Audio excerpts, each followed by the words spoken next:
this is where I will give it to Dorit, and it's not to give she it to her. She performs better. Yes.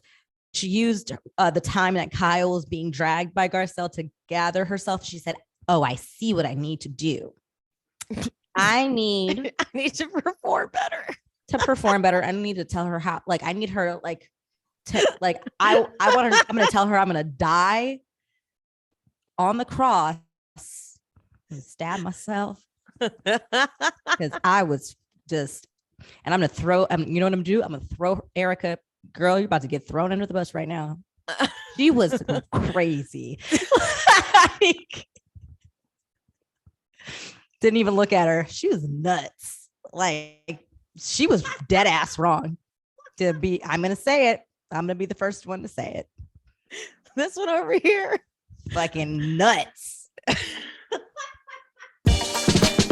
My name is Emily, and I have been watching Bravo TV as a form of self-care for over a decade. Needless to say, I'm a complete mess. Subscribe and follow along for painfully insightful recaps about Bravo, true crime, and other great TV. Hit that bell. Hi, Pia. Hi, Emily. Aloha. Aloha. As you guys can tell, if you're watching on YouTube, I am recording from a different location. I'm in Hawaii. Okay, can we just say that the season has been so long that both of us have traveled and had to podcast in other places. That's right. I forgot about your Mexico travel. So that is the timeline we're on, that we've both gone on vacations at months apart, by the way. I forgot about your Mexico That trip. is where we are, folks, with the wrapping up of this. That is priceless. I love it. I forgot that on your Mexico trip, you had to go to multiple different locations on that trip. And yes, because, like, as you know, it's a little bit difficult to podcast when you're not in your own controlled environment. Obstacles occur and you got to work with it, you know? Yeah, absolutely. Okay. So I want to announce what the schedule is going to be for this week for any of you guys that listen to my Salt Lake Cities. There will be no new Salt Lake City episode, but in lieu of that, the origin of the Fox Force 5 episode will be released to everybody tomorrow, which is Thursday. Wait, no, tomorrow's Friday. The 28th. I was in full agreement with you. I was like, Thursday. That's right. Because today's Thursday. Friday the 28th. And another bonus episode is scheduled to go out on Saturday, which is the House of the Dragon finale chat I had with Kendrick. That will go out on Saturday. So you still have some content coming your way, even though there's no new Salt Lake City. Okay. All right. Let's do the shout outs real quick for my VIP queens. I've changed the name yet again because I got sick of saying super queens. You know, I try things and then I just abandon them because, you know, whatever. VIP queens it is. I have more new VIP queens. Thank you guys so much for signing up. Love you. All right. So I'm going to go through this as quick as I can because you guys, we've got 10 pages of notes for this final chapter of Beverly Hills. So buckle up for a long one. All right, here we go. Shelly, Lissy, Jess, Taylor, Rita, Parker, Andrea, Valeska, Sarah, Jasmine, Stephanie, Molly, Majid, Abby. This is crazy. Grace, Kelly, Margot, Amelia. Ooh, should. I like that name. Kristen, Lulwa. Ooh, I love. And Ashley. Look at that list. Did you mean to put Grace and Kelly together? I that was just the name that they came. That's the order they came in. Isn't that good? Oh, yeah, because I was like, Grace Kelly, like, you know, Grace Kelly. I will always list them in that order now. I'm gonna come up with like a cute little like way to do a shout out, guys. I just haven't had that creative capacity yet to add like a little background music, maybe. I like feel like we're a full posse now. We are a full yeah, no, we are real. This is awesome. We're like guys, a gang. VIP queens, like, we're a posse. Yeah, no, we're besties. Okay, guys, we're gonna get into this because it's gonna be buckle up. I'm gonna have to take a break in between because we're gonna have to do this in like 2 parts. All right. Are you ready? Are you ready, Pia? I'm ready. I'm ready. All right, here we go. Okay. The first package is like Andy sets it up so weird. It's like first they're like they're looking for good something or other, but now they're looking for good D. Like, all right. And then they talk about Sutton's bad date, and then they start dragging her for her kitten sweater. It was a bad sweater. It was a bad sweater, but it was cute. She's not wrong. I like the sweater on a regular day, not on a date. Yeah. And then they get to Erika's sex life and she just can't wait. This is like where she shines. She's like, I had sex last night. It's so nice to be with the man who can stay hard the whole time. Erika, you knew you were dating a geriatric patient when you signed up for that relationship. So spare me. I think she does this to like shock us and keep us like on our toes and keep us not wanting to like talk to her. Maybe there's a tactic there. There's a reason why she does this. Oh, no, I see. Right. I know exactly what she's doing, but yeah, Erika, I just want to let you know you were okay with that flaccid old penis when you were spending the stolen money. I said it. And I'm like, please don't act like you were having sex with Tom. Yeah. No one thought you were having sex. Erika, to be clear, no one thought you were having sex with Tom. No. It was a Hugh Hefner situation. Garcelle's first season, when she goes out to lunch with Erika, at one point she goes, how's sex? And Erika was like, she had just started chewing and she was like, oh, and she like had to finish chewing because she had no idea how to answer that question. Because she's like, sex? I haven't had sex with Tom in like 20 years. Right. Like, I'm sure they did it in the beginning because she had to secure the bag. Exactly. But like once she got that ring on her finger, it was a friendship. And she was more than happy to let him go cheat on her. Yeah. I was like, that's why when she brought up the whole Tom has been cheating, like, girl, you guys had a arrangement. I thought we all knew that. Like, he can go do what he wants to do, but you're his like forever date, forever arm candy, and he'll do what he'll do. And I assumed you were doing the same, honey. Exactly. Like, and there were a bunch of rumors about it too, like her hooking up with her dancers and stuff. And I was like, well, probably. I mean, yeah, like, and the thing is, I wasn't judging it. Do you? If you guys have like that type of like relationship, that arrangement, I don't give a shit. But don't try to later use it as some like, woe is me. Like, bitch, we all assumed that was the situation. I'm more shocked that you're trying to sell me on some monogamous love story. Like, the fuck you talking about? Yeah. Because then she's like, you got to have a roster. You got to have a team. You got to move them. You know, some can't play. Some are benched. Blah, blah, blah. Okay, girl. All right. She's very much trying to push this like sex positive, like take on a whole new persona. Yeah. And then this segues into her package, which is, you know, is she letting loose or losing control? Who comes up with this shit? I know, right? And so they show her package, which is her getting wasted and being an absolute disaster. Like, yeah, you can't watch that package, which they do. They watch the package and not be like, oh, yeah, that was a little too much. But Erika has to go into that like stiff back, like, you know, kind of better than like, well, I was numbing my pain. And, you know, yes, I watched that. And I think, well, basically she watches it and feels bad for herself. Like, I was going through a lot and that's what I had to do to get through it. And yeah, exactly. And Andy asked Andy's like, well, Garcelle, you were pretty vocal about Erika, you know, Erika's drinking. When did you notice a problem? And thank God Garcelle is like, well, look, you know, at my birthday party, I noticed a problem, but then even watching it back, it was even worse. Yeah. Just like, yeah, thank you. Because she was gaslit into thinking she was like overreacting to it. And then we get into this, which I want to harp on because they didn't really harp on it for nearly long enough. Thank you, Emily. You're always coming clutch with that because I felt that way too. I felt many times throughout this reunion, I didn't get enough of what I wanted. You know what I mean? Yep. Yeah. Well, because they didn't want, because God, if they did harp on it enough, they would have been canceled.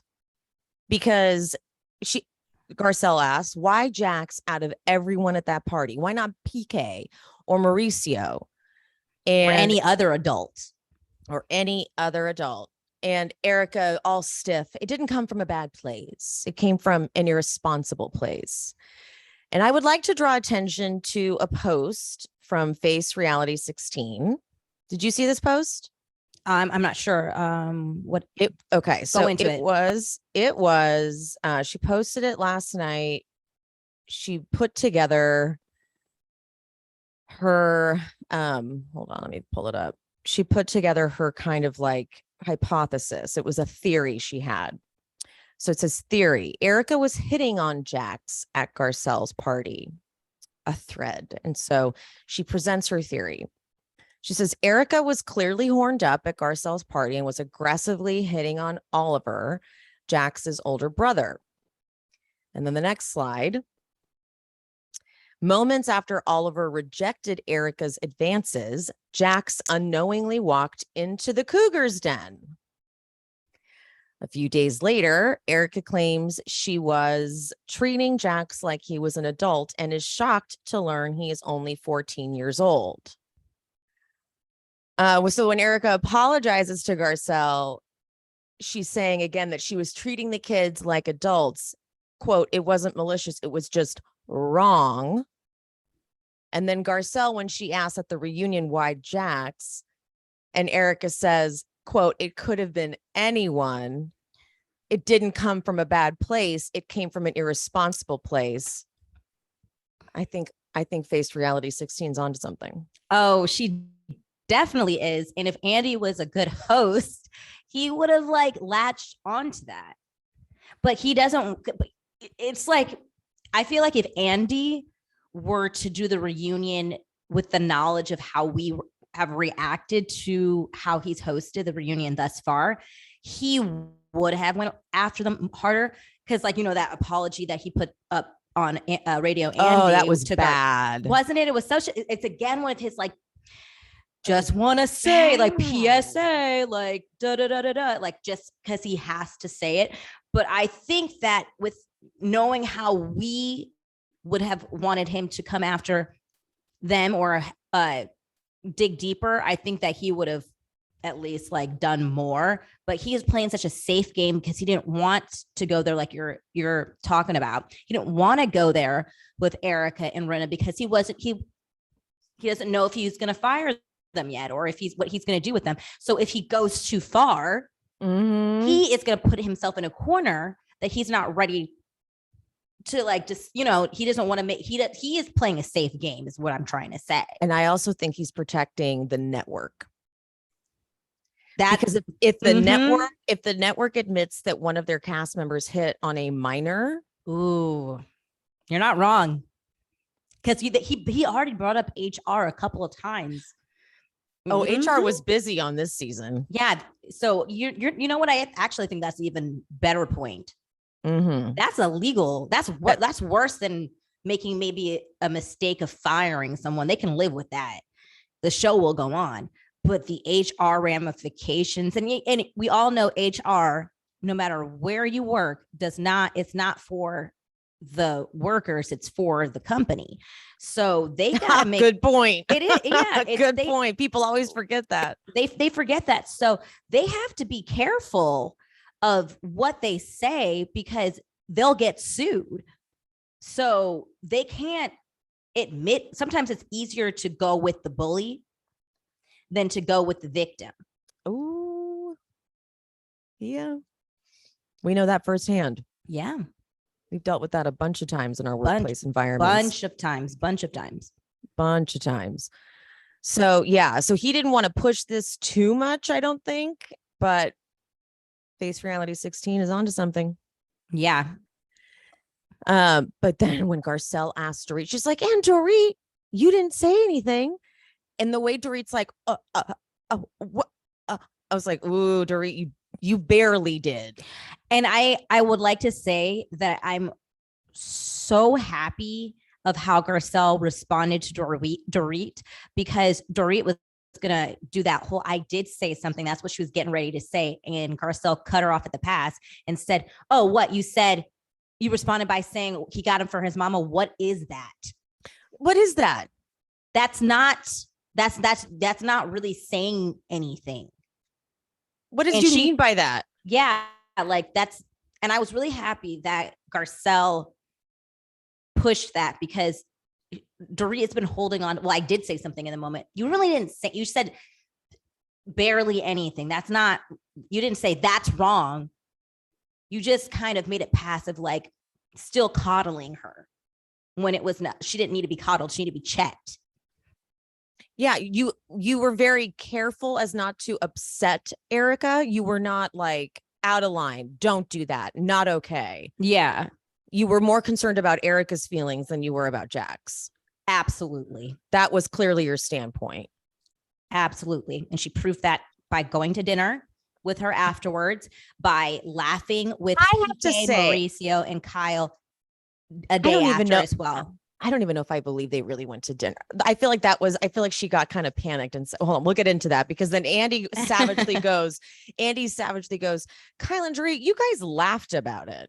Like when he said that, they were like, fuck, we are screwed.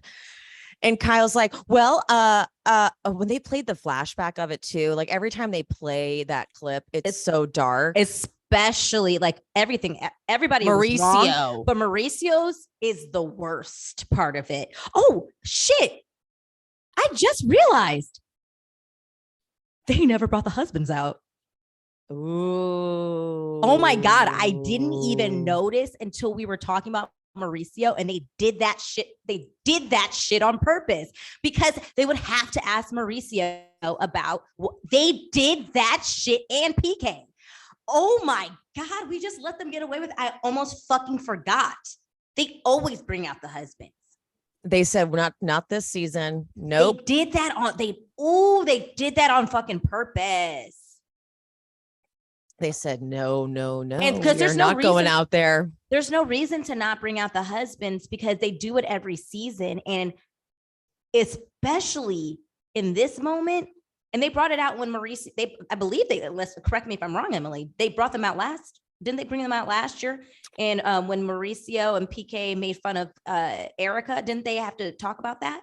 I can't remember. Maybe it's an after show. They did not. They didn't. So okay, but so they didn't bring out the husbands last time. Okay, so they've taken a break. They've taken they got lucky on this one because I was supposed to say that was super calculating, but they should have brought the husbands out because that's clearly why they didn't go out last year either, because they're like, we don't want to get in trouble. Yeah. Okay. So she's like, well, I hadn't seen the footage, which I'm so glad Garcelle was like, but what was fucking funny about it at all? Which is what we were saying. Like, I'm sorry, what about, because Kyle tried to say when we were all outraged, she tried to say, I wasn't laughing at Erika telling Jax to fuck off. And then I was incessant because I kept showing the clip over and over. Like, you literally say, did you guys hear about Erika telling Garcelle's 14-year-old to fuck off? You say those words. Did you specifically 14-year-old? Yeah, it's like Kyle, like, I don't know if you just forgot the conversation that you guys had, but you were so specific in that there's no way that you can say that that's not what you're laughing about, because you literally, like you said, Emily said, and you put the age in it too. So it's not age. Like so it's like you just literally like incriminated yourself, and then you followed it up with, it's not funny, but it is. It's not funny, but it is. It was literally, guys, full confession. Full confession. You couldn't have been more clear about what you were laughing at. Like, I can't even, say I wanted to blindly follow Kyle, like, I don't know how you can decipher that conversation any other way. Like, taking my feelings out, like, just looking at it on a piece of paper, that is exactly what happened. Like, And she still is trying to go with the narrative. She tried to latch on to what Garcelle said was like, I wasn't there. So I didn't even know how bad it was. And then she goes, like you to Garcelle, like you, I wasn't there. No. You're not going to do that because No. Garcelle was upset in not being there. You were never upset. No. And so like, that's not even the fucking same thing. Like you, I wasn't there. Excuse me? It wasn't funny to Garcelle then, and it's even more outrageous to her now. You were never outraged. That's the issue we had. You were only concerned about talking about, I just like Erika the way she is right now. That was your whole concern. And you didn't want this incident with Jax to stop her fun. And that was your whole MO, your whole reasoning of life for the first half of this season until it turned on you. Because you're the forever victim, Kyle. Kyle goes, that was my bad. I hated when she said that was my bad. That was so dismissive to me. That was my bad? That's all you have to say. That wouldn't fly if Sutton, Garcelle, or Crystal said it. That's not like, I wanted Kyle to turn to Garcelle and have a sincere apology. That's my bad is so dismissive and still makes me know that she doesn't understand how terrible what her and her stupid ass husband. I am so mad we ever said he was a fake. We fucked up. We Like, really fucked swear up. to God, like We fucked up immediately, big time. It was literally the next week. Moments after saying Mauricio was the best husband on the franchise. We went on and on about it. On and it's like when people used to be like, it's like when people used to be saying all these nice things about Trump and then they see the footage back, like when they realize that no, that wasn't just a character, that was him, and that now he's running the world, and then you're like, oh, that me? Did I say that? I take it back. I completely take it back. You know what? I think the signs were there and we missed it. You know what? Our bad. Our bad. Good one, Emily. Jesus, I'm so embarrassed by that. All right, so back into this. I completely lost focus. We were talking about how much we hate Mauricio now. Oh, she said that was my bad. And Garcelle says, if I had done that to you, it would have been a totally different story. And you know it. And I love Kyle tries to go into this, like she does this all the time where she's like, no, I felt terrible because first of all, I'm a mom above everything else. Everyone knows that. And Garcelle won't let her do this bullshit. She goes, yeah, okay, I know, but we're talking about my kid and your kid. And that's the difference. Like, don't do this bullshit about how like you're a mom and you're like the mom and you're the best mom because you did this to my kid. So what the fuck does it matter? Exactly. And then she goes, yeah, I know. And I felt terrible. Stop talking about how you felt terrible. What about right now? You should be groveling, begging for forgiveness. You should be crying about how sad you feel. I don't know, something, but not this. The way they apologize is always like, I felt bad. Okay. I'm sorry. Okay. It's kind of like that. Like I'm already. And then of course, here comes Dorit with that voice. Like I was shocked and I was disgusted. I felt like someone stabbed me in the stomach. I felt sick. See, the thing is, this is where I will give it to Dorit, and it's not to give it to her. She performs better. Yes, because this bitch was sitting there watching Kyle flounder, and she was like, and she was caught off guard when it initially came to her when Garcelle said that to her at first. So she was trying to gather herself, and she used the time that Kyle was being dragged by Garcelle to gather herself. She said, "Oh, I see what I need to do.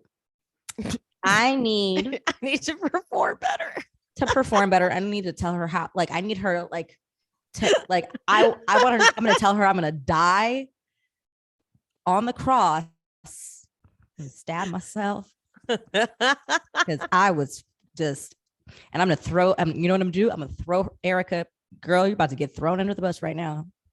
She was crazy. Like, didn't even look at her. She was nuts. Like, she was dead ass wrong to be. I'm going to say it. I'm going to be the first one to say it. This one over here. Fucking nuts.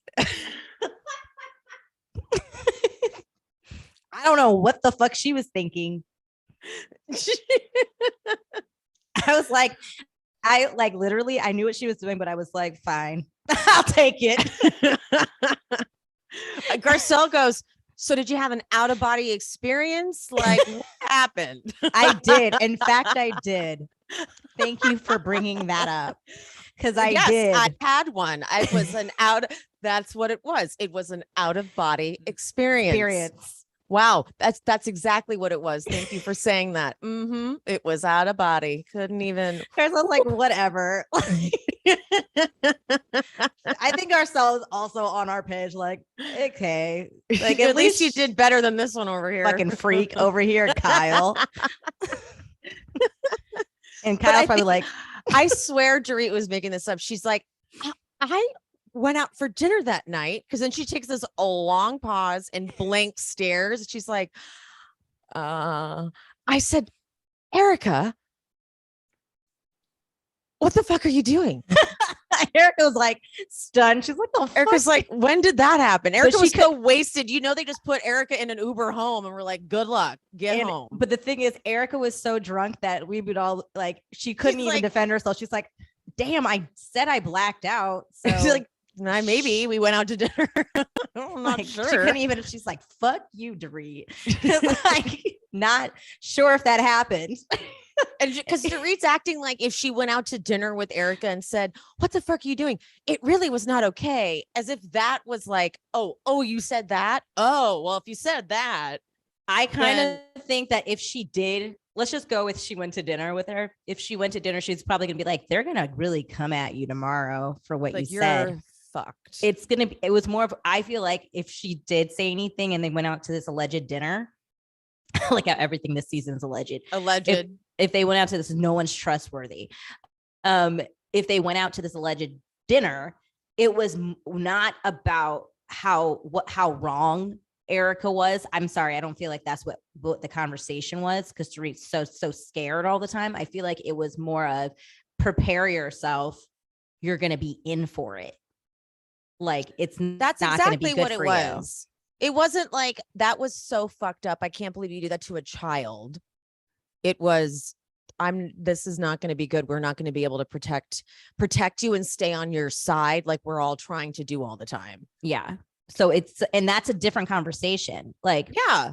So she's turning into conversation into, no, I said something, but it's not what she's trying to paint it out in now. That's why Garcelle is like, because Dorit's acting like telling Erika, what are you doing is some sort of amazing feat. But Garcelle goes, well, Erika was wrong. Yeah. And then Erika goes, I said I was wrong. She's like someone demented grandma. Like where'd you come from? First of all, everyone is talking about Erika like she's not sitting there, which is cracking me up. And she's just sitting there. She keeps like moving around. Like, why is everyone talking about me like I'm not fucking here? And she's so stiff. Like she doesn't move her neck. She moves like only her whole body. It is like cracking me up. I'm sorry. Like she is like. I'm sorry.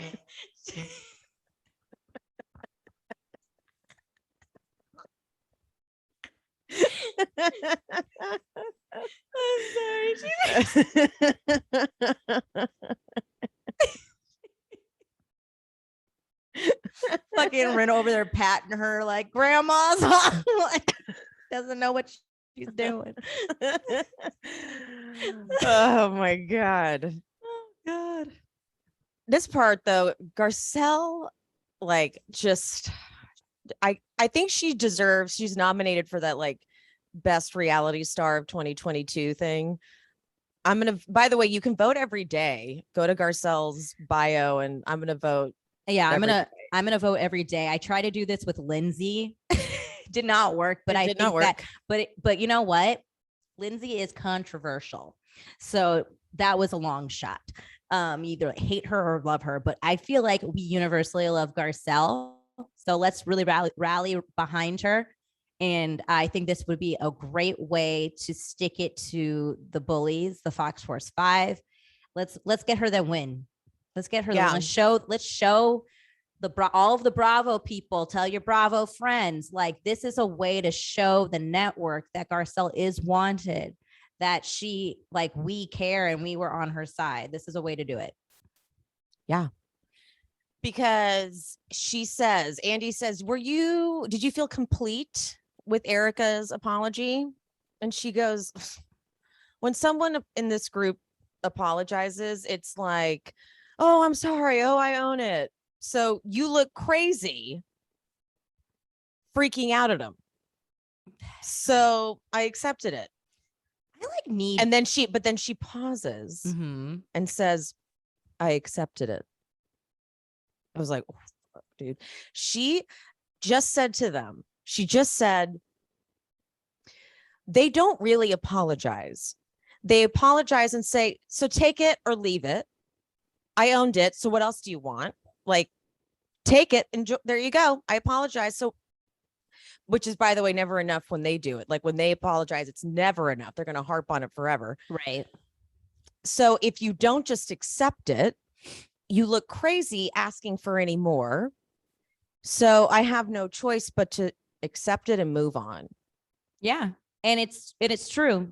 And I'm glad that Garcelle said, you know what, like I was going to say, and I think you've said this in the past, Emily, like Garcelle is so good at making a clear and articulate point. And it's something that I like, it's easier for me to do it, like, you know, after the fact than it is in the moment sometimes. And she's so good at doing it in the moment, because it's like, I feel like so many of those ladies, so many of us would have let a lot of these minor moments go by, and she's able to catch them and address them so clearly and quickly. And she needs to fucking do a seminar or something. No, she does. She could totally teach a course. You said that before. I feel like you said that she should teach a course. And I'm like, and she really should, because she was like fucking getting them. Like, because Andy wasn't amazing. Andy is supposed to be that person. No. And she was hosting herself. She was. So, you know, I commend her for that, because she really got him. And she's even good at getting those like little digs, like own it, like oof. When she said own it, and they cut over to Rinna, like oof. Yeah, because that's Rinna's that's her, like in her arsenal, her weapons of arsenal, like that's her tactic to shut everyone down. She came up with that whole thing, that own it, so that way that's her like trump card, like you can't say anything after that. And like Garcelle figured out a way to block that by throwing it back at her and being like, just because you say own it doesn't, it's a way to gaslight me into accepting your bullshit. And she was like, oh God, my own shit just hit me. Saw it. Yep. She's like, fuck you, Garcelle. That's why she wants to get rid of her. Everyone is on to Rinna's game. Rinna looks scared, even though she's trying to like pretend like she's not. She looks more scared than ever. Yeah, because it's the thing is, we've said it before. She hasn't updated her playbook. It's been totally. Yeah, like she's using the same old playbook, and now we know all of the moves, and we've come up with all like ways around it now. And she didn't think that anybody could be smart enough to figure out ways around it, and now she's looking like a fool. She looks crazy. Okay, so this next part was okay. Andy goes, so you just recently, to Erika, so you recently had a win with your lawsuits, and Erika goes like this. Do you want me to pull it out? Do I have to? Okay. Then she totally reads this like prepared thing on her phone. Yeah, she's been like holding it. Totally. She's like, oh, guess I would. Okay, fine. The court concluded that there is no evidence of any wrongdoing of Erika Girardi and blah, blah, blah. And Andy goes, well, that's significant. And I'm like, so, okay, Andy, you're clearly very team Erika. And Sutton was the first one to text her and congratulate her. But then a viewer question comes in about like, how can you say that there are no victims? And Erika goes, No, there are victims, just none of mine. And Andy goes, well, see, that is what triggered some of the women here. And Erika goes, it doesn't matter if it triggered them or not. I'm in a sticky legal fight that's very layered. I'm going to do what I need to do. And a judge just ruled in my favor. And Andy's like, okay, well, that's not the only case. And she's like, yes, there are many. And Andy goes, that Tom misappropriated funds. And she goes, that's right. And then Andy goes, allegedly. And then it's just a long pause. I'm like, this is just, you know what it is? It's like, I want to hold her feet to the fire because I know what I found myself not wanting to care about this segment. But the reason I don't want to care about it is because I just want to get to the Kathy part. Yeah. But that's what they want. Yeah. They want to glaze over it. They want me to be like, fuck it. It's not the Kathy segment. Who cares about this? But that's why they did all this Kathy stuff, was to distract from the Erika stuff. Right. You're right. And it's kind of working. Yeah. But I still want to remind everyone that Erika is absolutely, because last night when I was watching with my friends, we were like, wait, let's not forget. Okay. Erika has been lying to us this, like, all last season were all the lies. Yeah. And so now she's just sort of done a good job of like throwing distraction tactics up in her face, but like she has completely lied this entire time. Yeah. And now she's done a good job of spinning it and being like, see, I was dismissed from this lawsuit. It's like, man, this win, she's going to ride this win out until the next one. Yeah. Because there are a couple frivolous lawsuits in all of this, because some people who Tom owes money to are like, fuck, I'll go after Erika. I don't know who else to go after. Right. And the thing is, it's so annoying because it's like, yes, there are going to be cases that she wins, but like, I don't know if she's going to win like the major ones. Those are the ones that are going to take the longest, because those are the ones that the prosecution are really building a case on. Like, they don't care about these baby ones. They don't, yeah, these are the silly ones. So it's like, it's kind of like she's playing the prosecutors are playing chess while she's playing checkers. Yeah. And it's like, you're talking about the short-term wins and they're looking for the big one. And like, that's how you win wars. Like you have to, like, you can win a battle, but the overall war is the important part of it. Like, so she's trying to get, and you know what? She's doing her friends are allowing that to be the truth or their truth, that she's winning, but that's sure. Well, then they get to this part where Andy goes, when the women say they don't feel like you're expressing empathy, you say what? Erika goes, that's on them. Dorit goes, but it's Larry goes, but it's the delivery. And then of all the fucking analogies to give, she goes, Erika goes, when a plane is going down. I'm like, what? You can't give a plane analogy right now when you're talking about plane crash victims all the time. I'm like, where is she going with this?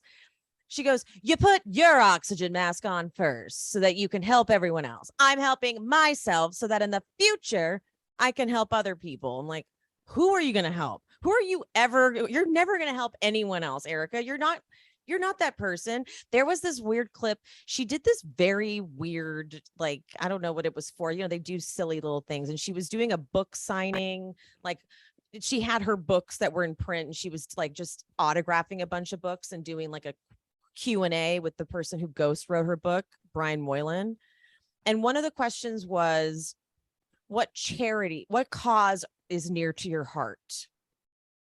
And she went, what cause is near to my heart? All rich people have like a thing. Yeah. All rich people have their thing. Even the homeless not toothless is a thing. Even the homeless not toothless, it's a thing. But she's like, what cause is near to my heart? Couldn't think of one. And then she went, how about this? Tom and I gave nearly $3 million in charity. How about that? Check the receipts. What charity though? You don't even know what you're giving to. And to act like it's like, check the receipts. Like, we're like, no, we just asked what whoever wrote it in was like, well, they just asked what your cause was. Yeah, like honestly, So- even if you don't actually have a cause, or like St. Jude is like the easiest one to just say. Like, I mean, come on, and to you've say never heard you of a gave- charity? To say you gave 3 million in charity, that just means you did it for like tax purposes. Right. That doesn't make you, yeah. Like, I mean, it's great. Thanks for giving to a charity. Don't know what charity is. Hope it was a legitimate one. And not something to just move money I was gonna around. say no one that could. Okay, so She's an she idiot. is, and that was when before any of this happened. That was before any of this went down. So she was still in her affluent phase of life, and was still not generous. So whatever. So then, but she finishes saying this, I'm helping myself so that in the future I can help everybody else. And then Dorit goes, well, you see, even that is better than what you said. I'm like, is it? I mean, I was with Dorit on that in the sense of like for Erika. It's not, I don't think that's, I mean, I know make the face because it's disgusting. It but wasn't it's like, even anything. And that's the sad part about it. That's my point. And I think for Dorit, it's like, I'm with Dorit in the sense of like, they have been trying so hard to explain empathy to Erika that for them, even that would be like better than like, I feel like that is, it's so sad to say, but even that is closer to what they're trying to get her to understand than how she's been whenever they try to explain empathy to her, which is incredibly disgusting and sad. Like, but I feel like that was like for her dreams, like even that, like can we just like end it there? Like you could, if you had just even said that, we could have maybe moved on and tried to like come up with excuses, but you couldn't even give us that crumb. Yeah. Instead you were like, are there really even victims? Right. And then she goes, listen, when you're backed in a corner, you have to fight. And then she finally says, I have been disappointed with my behavior throughout the season. And Andy's like, you have? And she slowly turns to Andy. God, why is she a robot? And she stares at him for a second and she's like, yes, Andy, I have. And I'm in therapy about it. And I'm doing the best I can. Like, fucking Christ almighty. Reminds me of like one of those scary movies with the ventriloquist dolls, and they're like fucking doing that creepy turn, and then they're about to like fuck you up. Like that's the fuck. And then she's like, her mouth is just like moving up and down, like fucking wild. She's Exactly possessed. what I pictured too. Fucking crazy. And he's like, okay, God, you fucking nut. No, Andy just goes, he just like finishes, he goes, ladies, is Erika her own worst enemy? That's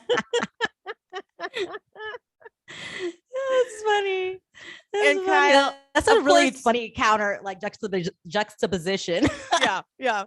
And Kyle's like, yes, because she can't wait to get in on this. She's like, yes. And of course she references Aspen, and Erika's like, oh no, you're not getting off the hook here, bitch. She's like, when she said, I needed you to be more neutral. I go, ooh. So you needed her to fall in line. She's like, Yeah. you know the rules of the Fox Force 5. You know what it's supposed to be. You wrote the rules, Kyle. Well, you and I have to say, I think the more and more I think about our origin of the Fox Force 5, the more I think it was like Rinna and Erika kind of like wrote the rules, and Kyle thinks she wrote the rules. I think they kind of finalized the rules. Yes, because when that hot origin story comes, you'll really understand what we discovered. And what into Erika's legal terms, there's some discovery.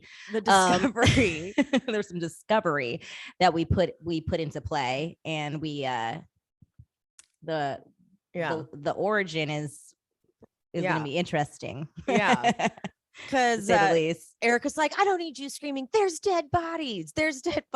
And Kyle's like, that's a normal reaction. And Eric goes, no, it's not. It's not.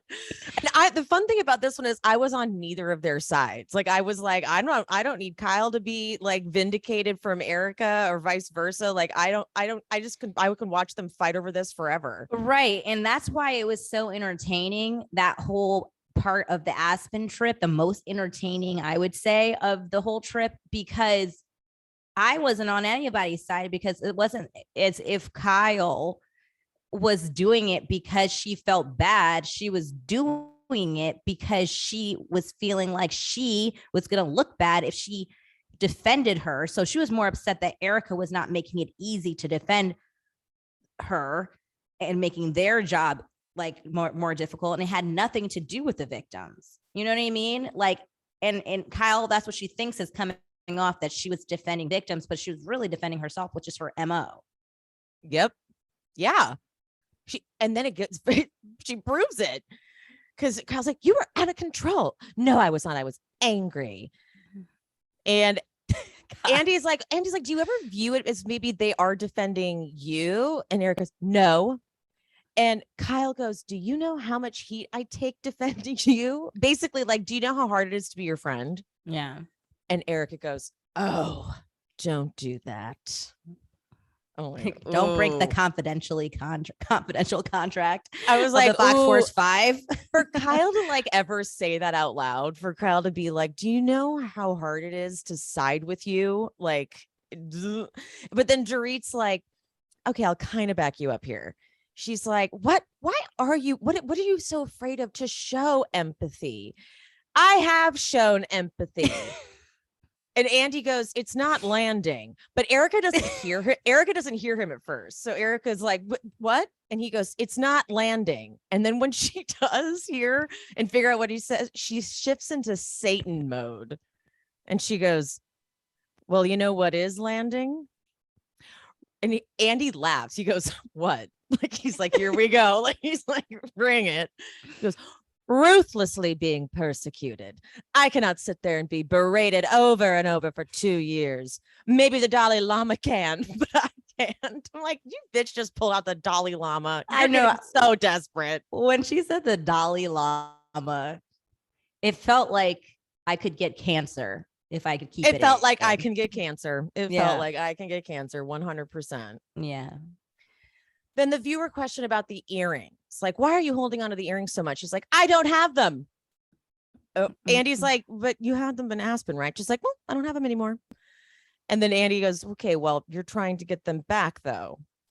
We're on appeal for legal reasons. God, I hate when she does her like fucking legal jargon. And Andy goes, okay, we're saying the same thing. We're not, but we are. That, what was that? Like, I okay.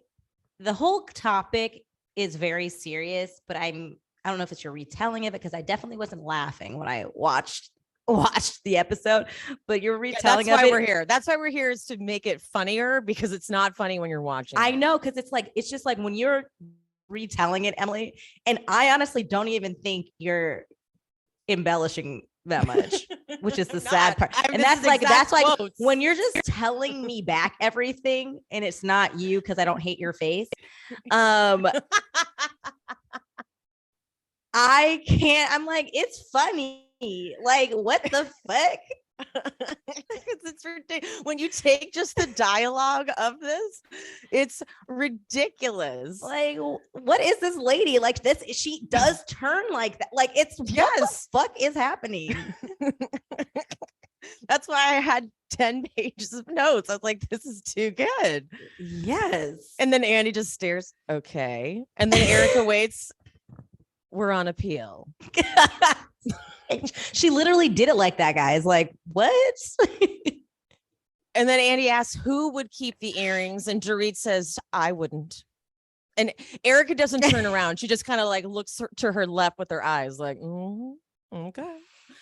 And then I felt her ass tighten when Dorit said that. She was like, noted. That's gonna be in the newsletter at the Fox Force 5 headquarters. Totally. Betrayal. That's gonna be the title. The title of it. This is the subject line. Betrayal. Erika spoke to Tom last week, and someone, I don't remember who, if it's a viewer question, but someone's like, why do you continue to still speak to Tom? And she says, humanity. Of all the words. But here's what I also would like to remind everyone of. Remember why she left Tom, her reasoning last year? because he was a mean, mean man who neglected her. He was a mean, mean man. Yeah.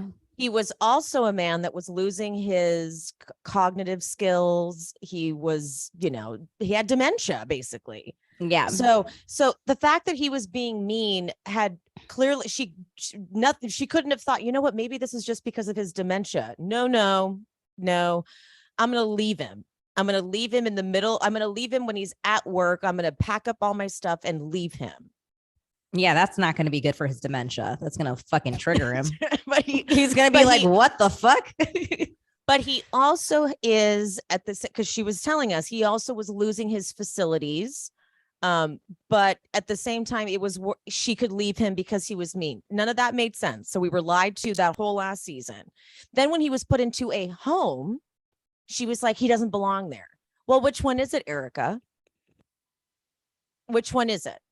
Yeah, she's just contradicting herself left and right. So she is a liar. Like, she is a full-blown liar. I will not be gaslit into being told that now she's somehow vindicated. She lied about why she left him because she's covering up for the fact that she 100% knew this was coming down the pike, and she had to get out of there. And they were feeding stories to the press based on what she was saying on camera, because then she told everyone the story about him being in a hospital, and then a story broke about him being in a hospital the very next day. Like, all of this was happening last season, but we all forget it because so much happened this season.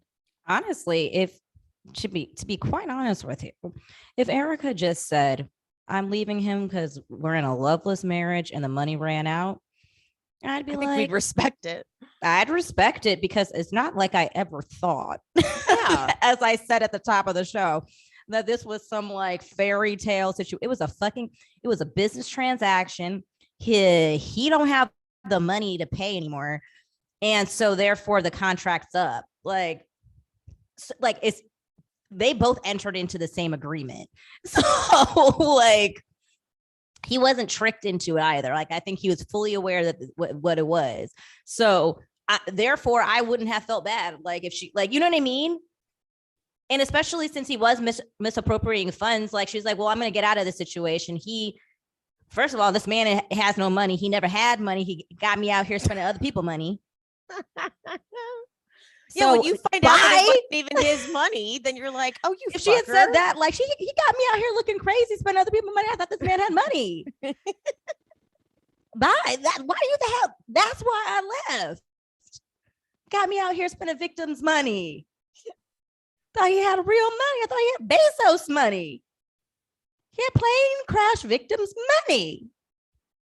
The hell you think I am? I ain't that pressed. Got Elon Musk on speed dial. Bye. I would have not been mad. No. But instead, she's clearly entangled in it, which is why she has to make up all the lies. Exactly. She's a dumb bitch. You think that we don't all wouldn't have accepted that? Like, nobody thought you married Tom for love. Exactly. So if you aren't entangled in the crimes, then, ooh, look at what I just got. What? A nice bring coffee. That to you, or does that house just don't do that? Like, is it a smart house? Pia just goes, did someone bring that to you, or is this like a smart house?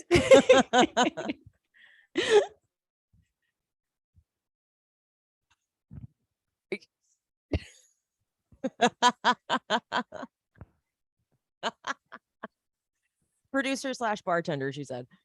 Look at me. I got delicious. One too. I have one too. I don't have an assistant. Emily, get me an assistant. Okay, that's coming up next, babe. Got you. Freaking drinking your coffee in front of me. How dare I? Okay. Oh, that was so good. Thank you. I hate you. Sorry. I know. I feel like such a little bitch right now. I'm on vacation. I'm going to work later. I don't have this at home by any means. Okay. Andy goes, Erika, do you miss your old life? Erika goes, you've never heard me whine like, oh, I miss my old life. I'm like, okay, well, you don't ever talk like that, but you've whined in your own version. Yeah, like, you make passive aggressive remarks. Like, I can't buy that anymore. Like, that's you whining, right? You've walked into stores like, God, I love this. I love it. Anybody? That's anybody you gonna, whining. like, you know what I mean? You don't whine, but you do that. So come on now. And then she goes, I have a job. I have a house. Things can come and go. And then she cues herself up. She goes, I'm just fighting for myself. And then the tears. And then she goes, can I have a tissue? Yeah, no one was going to give you a tissue because those were manufactured tears. I was like, okay. Or maybe they are real tears because she is sad that she doesn't Yeah. have her life, and that's fine. Just get another boy toy. I think and then doesn't she have one? Haven't we established that? Like, your checks are fine. Like, I don't feeling bad for, I mean, the thing is just if you could just settle the lawsuits, like I keep saying this. Like, she keeps paying people to keep this going. Like, all the money that you're spending on the lawyers, you could just, I don't know, give whatever they need for the victims, like, and put this part of your life. But it's like it's like more of an ego thing, I think, for her. It's like she needs to let everyone know that she was right. I'm like, we just want the victims to have their money. And we also want to know that you know that you actually aren't the least fortunate one in this whole scenario. But why do you think you're the least fortunate one? Look at you. You're living a great life comparatively.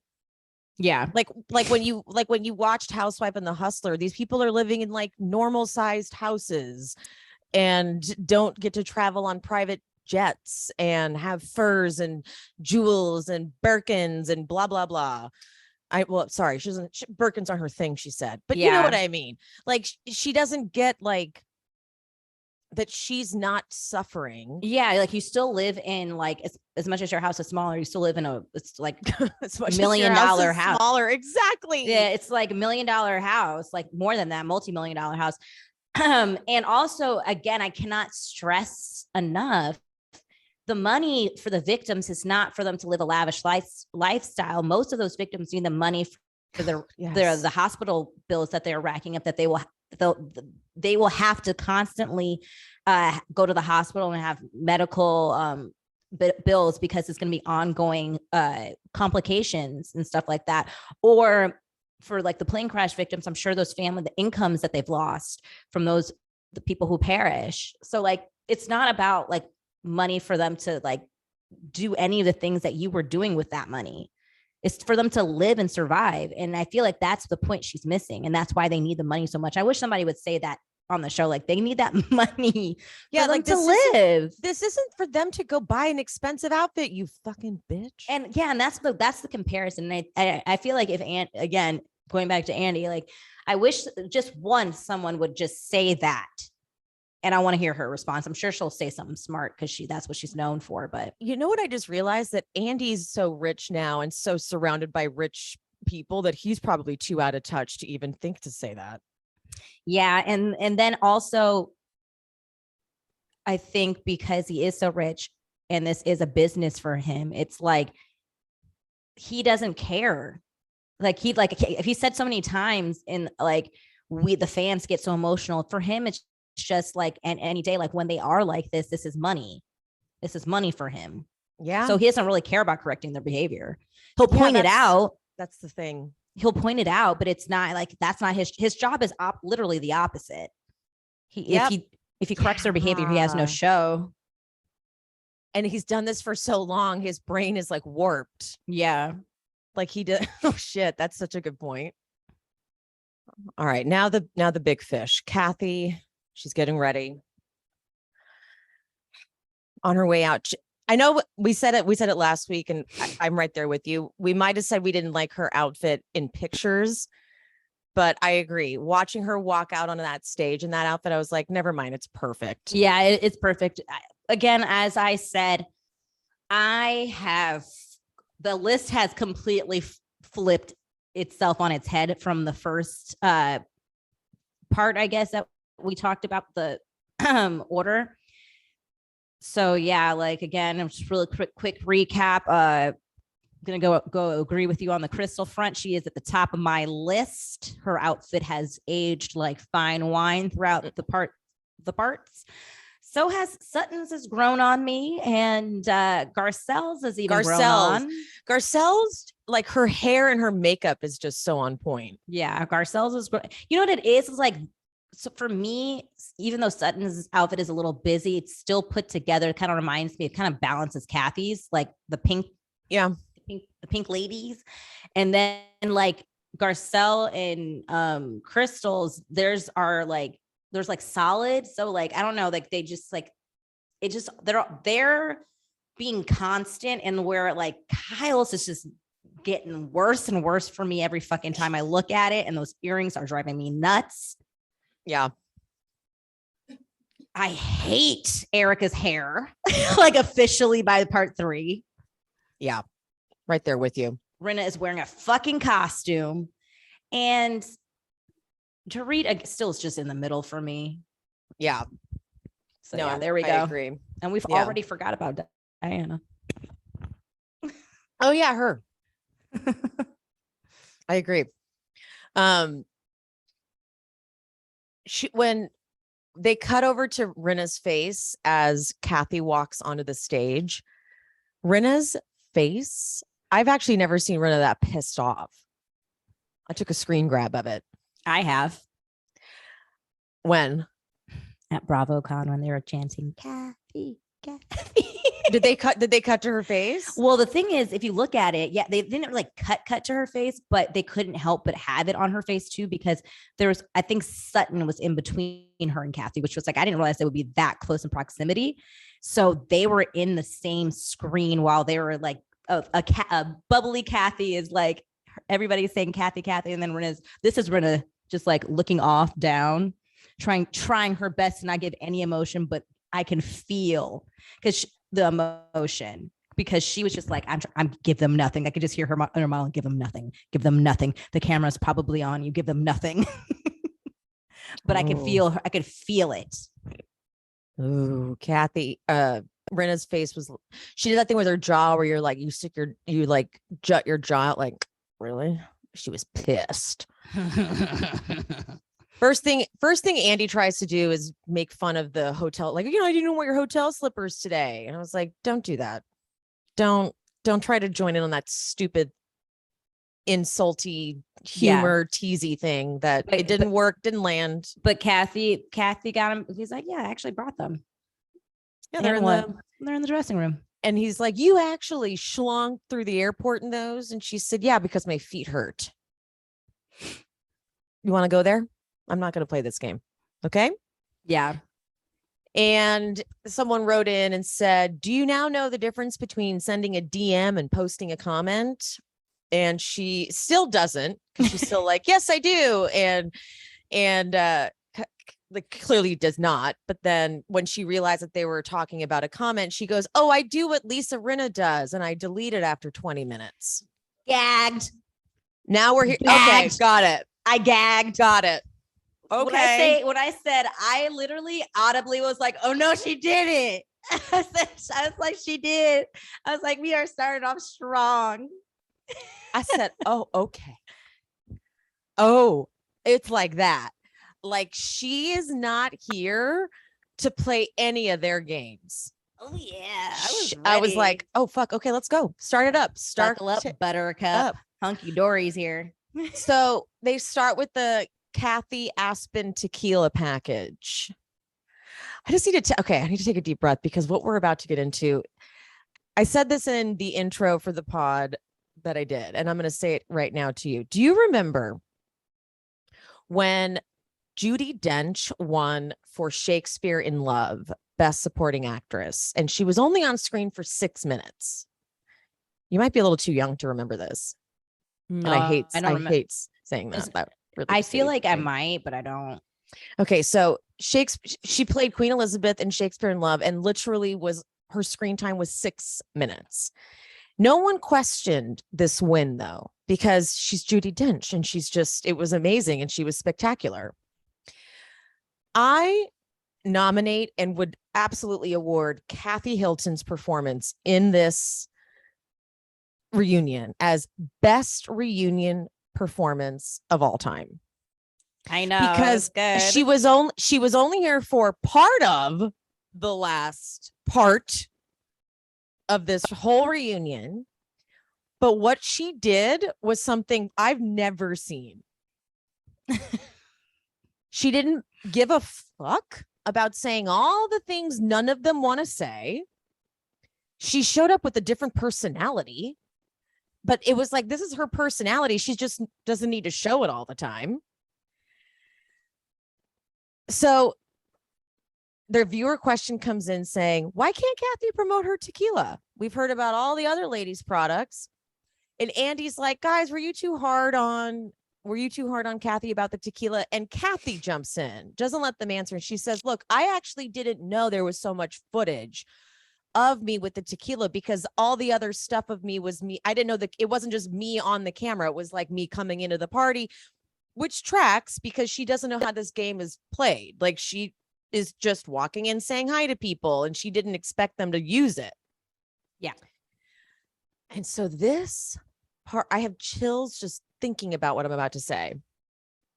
She says, so when I'm going up to Kamo Sabe, and Kyle's like, Kimo Sabe. She's like, Kamo Sabe, whatever. And Kyle needs to get in one more time. She's like, Kimo Sabe. She's like, you need to get it right. She's like, whatever. When we're going up, I'm thinking, oh, this is some nice thing. We're going to do a tasting because she's bought out the whole place. We're going to do a tasting. And Andy's really trying to get this part in. So Andy goes, did it piss you off when Lisa ordered the 818? And Kathy says, not at Kyle. I mean, not at Lisa. Because I put it in my head, but I shouldn't have. I shouldn't have put it in my head because then I get disappointed. Because now I'm embarrassed with myself. And I right there went, she's brilliant. Because it's true. But she's also really putting it kind of, she's saying, you know what? It's my fault for expecting Kyle to treat me, to do something for me. It's my fault. I shouldn't have expected Kyle would do that. I'm embarrassed. I shouldn't have done that. It's my fault. Yeah, I can't even get the smile off my face. Guys, I wish you could hear how big my smile is because it is brilliant. And Kyle is now immediately hysterical. I know she did not see that one coming. And now here I want to really point something out here. The key difference is Kathy's angle is, I thought maybe, I'm trying to get this tequila out here. I thought you've got Kamo Sabe. I'm going to say it wrong on purpose. You've got Kamo Sabe all to yourself. You could show my tequila here. The tequila, clearly Kathy knows her tequila is going to be there because they know that at this point. My fault for expecting you to maybe do something for me. My fault. I shouldn't have done that. Kyle is fixated on, I didn't know that she was going to order that tequila. That's her focus. What was I supposed to do? Tell her not to order a different tequila? Kathy, no. I'm disappointed because I think I overthought this. And I'm thinking this is a thing for me. And Rinna goes, I never had the intention to be unsupportive. And Kathy agrees. I know, that was where I was like, fucking genius. Because we all expected it to be, Rinna, you were a dick. That's what I expected it. Yep. And Kyle expected it. She thought this segment was about Rinna. Yep. And Rinna expected it. And Rinna was like, am I going to get off the hook? She loosened Rinna up too with that too. Because Rinna for a second there was like, oh, fuck, I think I might be off the hook. And this might be all about Kyle. She just started relaxing and she fucked up there. God, that was such a fucking good play. Oh, and Kyle's like, immediately when okay, so she goes, so it's my fault, like everything fucking is. And I would like to say something. I said this last night when I was watching. The only people who say it's always my fault think that it's never their fault. Yeah. Because if you're saying, because Kyle always says it's always my fault, if you're saying it's always my fault more often than you're saying sorry, it means you're constantly denying it's your fault. Yeah. And you're never taking responsibility. And yes, I completely agree with you, Emily. And to even further go with to your point, she's always saying it's like in my family, I'm always a scapegoat. But at what point do you take a look at and I'm not saying that that could be true, but like, but at what point do you say, is there anything that I am doing? Because I feel like her sisters, I think that they all have faults and stuff like that, but it feels like the common thing that they're saying is that they don't feel supported by Kyle and that she picks other people over them, or if it's not in Kyle's best interest, they're going to be thrown to. And we'll go further into this because I honestly, with everything that Kathy said was tracking for me, and she was missing it. And we'll get into it, but like I don't want to jump too far. I'm so excited for this topic. Me too. But yeah, no, I think that Kyle is a forever victim, and if she was smart, she wouldn't have went with her like, let me just put on the tears route and just make it like, well, now you're blaming me. And she would have countered it with, Kathy, oh my God, is that what okay. That's why you're upset. You thought now that makes more sense to me, Kathy. I wish you had said that to me in the moment, because of course I could have done that for you. And you know what? Maybe I should have even thought of doing that without you having to tell me. But yeah, exactly. Absolutely. Maybe I should have had the forethought of doing that. You know what? I am sorry. Exactly. Because as my friend said, she goes, Kathy's new to this. She doesn't know how to run this. And Kyle, as her sister, should have been like, you know what? I see that Kathy's kind of floundering here. Let me go help her out and be like, guys, come do a shot of this tequila. I think you even said that too. Yeah. Like they would do the shot ski help thing. Her like out. That, yeah. And the fact that they did it the fact that they did do a shot of Kathy's tequila after she left proves that they knew they were being assholes. Yeah. So Kyle now is in tears. Kyle's like, I literally didn't do anything. I literally didn't know anything. Right there. I'm going to keep pointing this shit out. I was just trying to host my party. When she said that, I was like, girl, okay. I was just, okay. We didn't even know that was going to be there. And I said, I'm happy it's in the corner. She's talking about the bottle 818. Talking about that bottle in 8. So do you see what she's fixated on? Yeah. She's only fixated on the 818 tequila being there, which to me means she knew the 818 tequila was going to be there and Rinna was going to pull this stunt. But she was like, I'm not a part of it. I'm not going to be a part of it. Kathy isn't concerned with the 818. She's concerned that Kyle didn't give a shit and help her out and do like a cute little, hey guys, let's have a moment with my tequila. Yeah. But Kathy goes, Kyle is nothing to cry about. I like that part. I did like that part. And I mean, it also to further round up how smart she was at getting out of this segment, and Andy tried it, but she was like, Andy tried it. She kept on trying to get back, but you were annoyed that Rinna. He literally goes, let's circle back. You were mad at Rinna.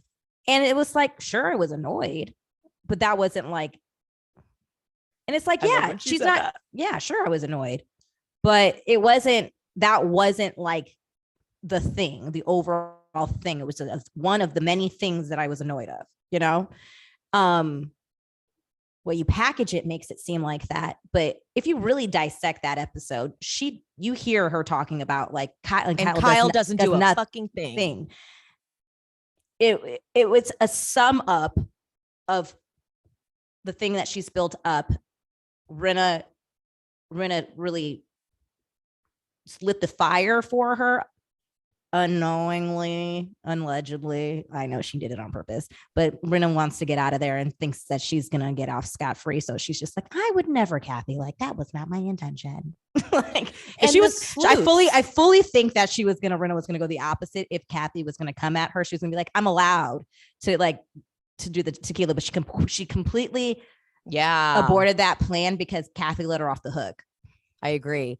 And the sleuths realized that bottle of 818 only had just enough for one shot in it. So it's not like that bottle of 818 was clearly being used behind that bar in real life anyway. It was very clearly planted there. So it was a hit job. It was absolutely planted there on purpose for the sake of pissing Kathy off. And it was so that Rinna could prove that Kathy's so jealous of the Kardashians, which is the most embarrassing accusation coming from Rinna. Yeah. And it's like Kathy is, and and I think that, I think that Kathy really handled that situation really well because she is actual friends with Kris Jenner, who is Kendall Jenner's mother. It's so embarrassing. And so it's not about her dissing Kendall Jenner, which is what Andy was trying to kind of, stir up in a little bit with the whole Rinna, but you were mad that she drank Kendall Jenner's tequila. No, it's again, the big picture, not feeling supported by Kyle. Yeah. It could have been anybody. She could have said Don Julio. She could have said Casamigos. You could have said any tequila and it would have been annoying to her. Exactly. And she was upset that Kyle, her sister, because this is her show, wasn't helping her out. Yeah. Okay. That's it. That's it. So then we get to the club incident. What is it that sent you over the edge? Now, look, Kathy's version of this is hysterical because she tells it in a very controlled manner. And I think it's funny that she tries to tell it like this. Like she was just like, the DJ ignored me. And then I see the manager and I try to give him money and say, would you mind, sir, putting on a song? And he's like, no. And she's like, okay, no, we know that Kathy was being an absolute diva asshole. Like, that's fine. I'm okay with that. She was probably like, tell that fucking DJ to go put my song on. Here's some money. And the manager was, because the only reason that manager was like, where are you from?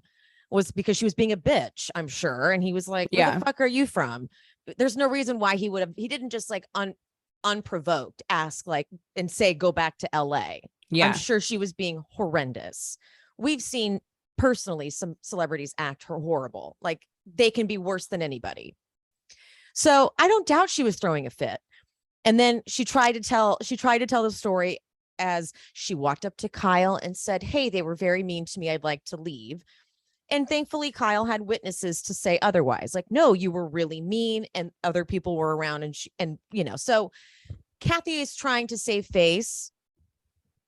And had Rinna and Erika not done this whole smear campaign, this would have been more of a story for us here at the reunion. We would have been like, ooh, tell us more about the real story. Tell us more about it. But now we're in defense of Kathy because of what they've done. Absolutely. So now the punchline is more, fuck you guys for trying to lie on Kathy, as opposed to what could have been kind of a more scandalous version of this. What did Kathy really do at the club? You know what I mean? Yeah. But now we don't care. And so Andy then says, what did you guys see? And Erika tells a lie. No, guys, I need you all to know in case you missed it in my stories. It's a literal lie. I have a source that is beyond legitimate. Like if I told you who told me this and you would be like, oh, okay. But I can't because I would blow up my spot beyond belief and I would never get any more tea. Erika tells it too, you could tell she's lying because she paints the story too vividly. It's like someone who's lying does that. She's like, I'm standing there. Kathy comes down the hall. She says, the DJ is an old F word and walks off. Like that didn't happen. Like I know that did not happen. I know that nobody heard Kathy directly say to them the F word. I know that. It did not happen. Erika did not hear it directly. So she literally lied. No, yeah. Literally. She like legitimately lied. It's complete lie. What she's trying to do is retell a story to make it a fact so that we will all believe it.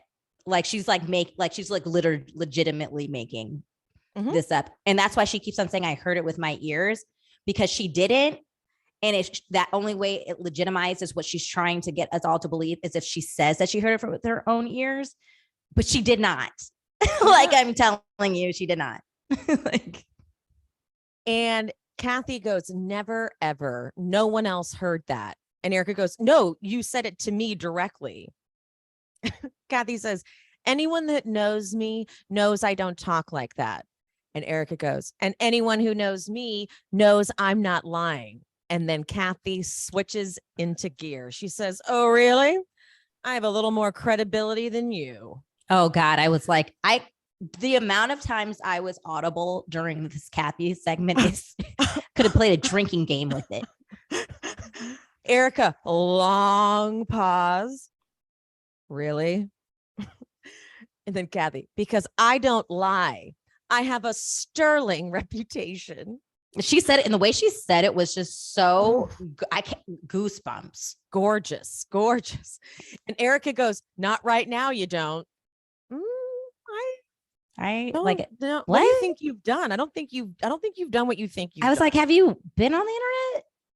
I don't think you've done what you think you've done, honey. Her internet, you know what it is? Her internet might be like, you know how everyone's internet's different, like they see what they want to see. Maybe it's that, like Republicans see only Republican things, I guess. You know what I'm saying? Like, I want to know what her fucking browser, like when she like opens up her like Instagram, what her algorithm shows her. That's a good point. Because I'm curious. I avoid like Rinna stans and Erika stans. And so when people send me that information, I'm like, oh, I don't even see this if it's not sent to me. That's a good point. Yeah. So Andy tells them there was an investigation that was launched, and it was a she said, she said. And I like how Garcelle is shocked. Garcelle's like, you guys do those? She's like, wait. She's like, rewind. Who? Yeah. HR. HR. She's like, there is an HR. Like there. I'm surprised. Oh, he's like, damn it. We didn't want Garcelle. Garcelle would be up in there all the time. We do not need her to know about HR. We do not have HR, Garcelle. That's what I was. She's like, well, I have a couple things I would like HR to look into. That's exactly what I thought immediately. He was like, oh, did I say HR? I meant the FBI. Fuck. Different thing. Shit. Like, what? Private investigator. Like, I paid to find out about the bots. You could have. You mean I could have had HR doing this? Fuck. The fuck? Yeah. And then Kathy, she's like, isn't it interesting that nothing came out in the press about Erika running around in a $20,000 Cartier ring, going around with a crocodile bag? They're not yours. Everybody knows it. You have no remorse at all. And that was, you know what it is? That was her getting her slap back for them talking about her bag, her pouch that she was carrying around Aspen. You know what? Like do you need to borrow my duster because you don't have any real bags? Okay. All your bags are fraudulent, stolen. And everyone knows it. And here's Erika trying to list off receipts. Like, hold on. I have a receipt right here. She goes, but first she goes, look at you trying to save yourself.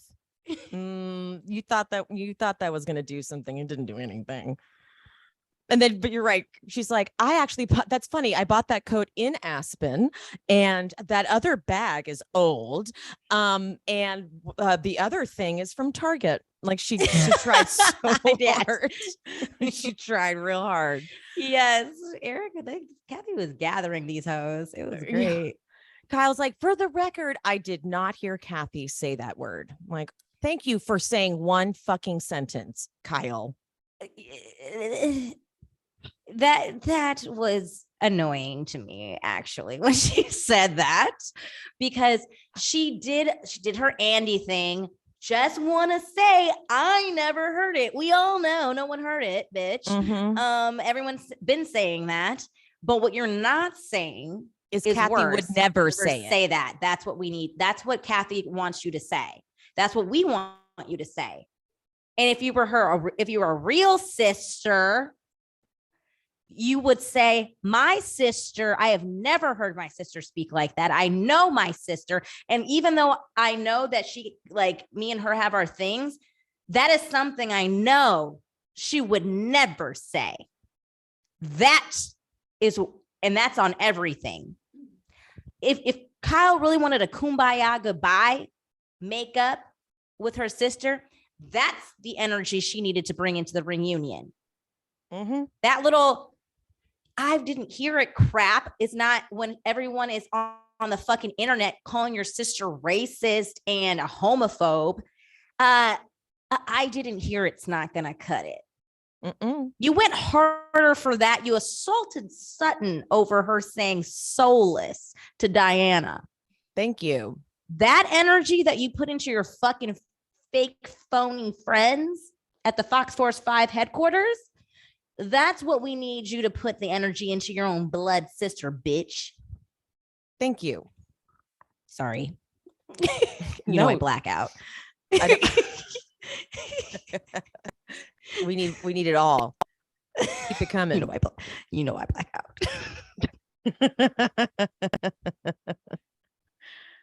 But now it's Rinna's turn. Now it's Rinna's turn to tell her story. Because really where it started is the Sprinter van. And Andy goes, where what started? Kathy's meltdown. And screaming and saying things that I've never heard in my whole life. And Kathy gets to say, well, halfway through, do you remember saying, I get it. I get it. You're preaching to the choir. Do you remember saying those words? I was like, oh, fuck yeah, you tell her. You fucking, the way she said it was like, yep, I heard it. I can hear it. You Rinna. hear it. And I think we said that early on when we were talking about this. I was like, ain't no way she was just sitting up in there quiet when Kathy was saying that. Like, there has to be a reason why Kathy felt like she could keep going. And she was fucking the long pause Rinna takes. Rinna's like, huh. No, because then Kathy again goes, do you remember those words? And Rinna, no, I don't. And then she goes back into her script. But you said I will take down NBC and Bravo and Evolution. She's like, stick to the script. Don't go off book. And the show, and I'm going to get Kyle fired. And then Kathy, and Lisa, Dorit's a dumbass. Don't forget that. That is not true. And then Andy reads off all the things that Kathy said. They're playing this like really intense music too, as he's reading it off, where it's kind of the music that they generally play when they're about to go to break. So I'm like waiting for it to like go to break, but it doesn't. And then Kathy like points and says, Lisa, I'm going to make you are going to take a lie detector test.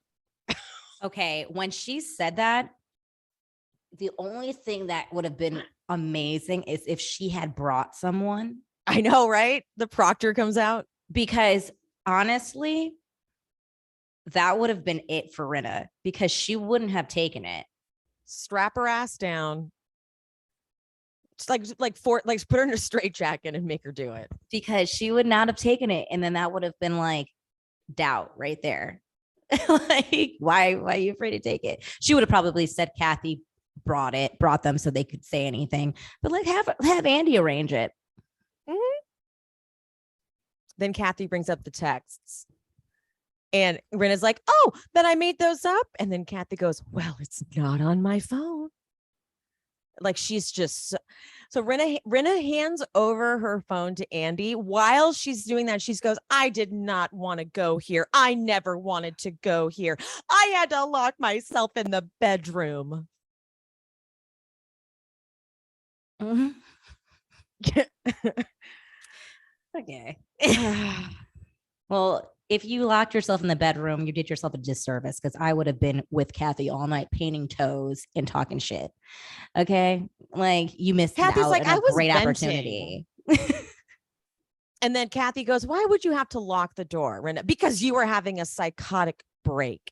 How do you think I would feel to hear you say you want to destroy your sister? Kathy, I never said that. I said other things. And Rinna, tell us what you said, Kathy. And then when Kathy says, I said, I feel dismissed. I feel like Kyle hates me. I was like, ooh, those are good things to say right now. Yeah. Those are things to say right now. And especially for the fact that I was pissed that Andy decided to not even mention how they were being rude to Kathy the whole fucking trip. Good point. So Good by point. her saying those few things, we at least got that, because I feel like, which is weird to me, because I feel like a lot of viewers felt that, and we felt like that is what contributed to the meltdown at King Waba, whatever the fuck place it's called, and it boiling over to the nightclub and to back at the house with Rinna, because she, even when they came back from King Wasabi or whatever it's called, she had made that flippant comment to Kyle in the middle of her tantrum with Dorit that everyone glazed over. So yeah, again, Andy didn't care about that. So glad that Kathy got it in. Rinna talking about how you stomped on your glasses and pounded the walls. I'm like, that doesn't even make sense. And Kathy's like, those glasses are literally in my dressing room. So how would I have stomped on them? And also, I think it's funny. She was like, also, which has made me really believe that she didn't stomp on them, was the fact that she's like, and also like, if I did, I wouldn't be able to see. So like, that's one of the reasons why I wouldn't do it. So that was like, that actually tracks. Like, I believe her. Like if she were to be that mad, like maybe she would throw them on the floor, but stomp on them. She was like, I had enough wherewithal to know I need those to see. It just didn't track at all. And also, it's pounding on the walls. It just doesn't, none of this sounds right. And so now we've got Kyle crying, and she's like, it's the issue. The issue is that it's gotten leaked to the press. And Andy goes, the allegation was that it was Erika's publicist. And even Kathy's like, I don't think he would have leaked it. And Andy asks Erika, was there any part of you that wanted it out there? And Erika goes, no, I wanted us to discuss it here because this is where the group is. And Garcelle goes, but nothing stays here though. It's all on social media. And as she's saying this, Rinna goes, that's right. That's right. And Garcelle goes, that's right. Lisa, you're the one that's doing most of it. And Rinna goes, I don't do most of it, Garcelle. How the fuck can she say that with a straight face?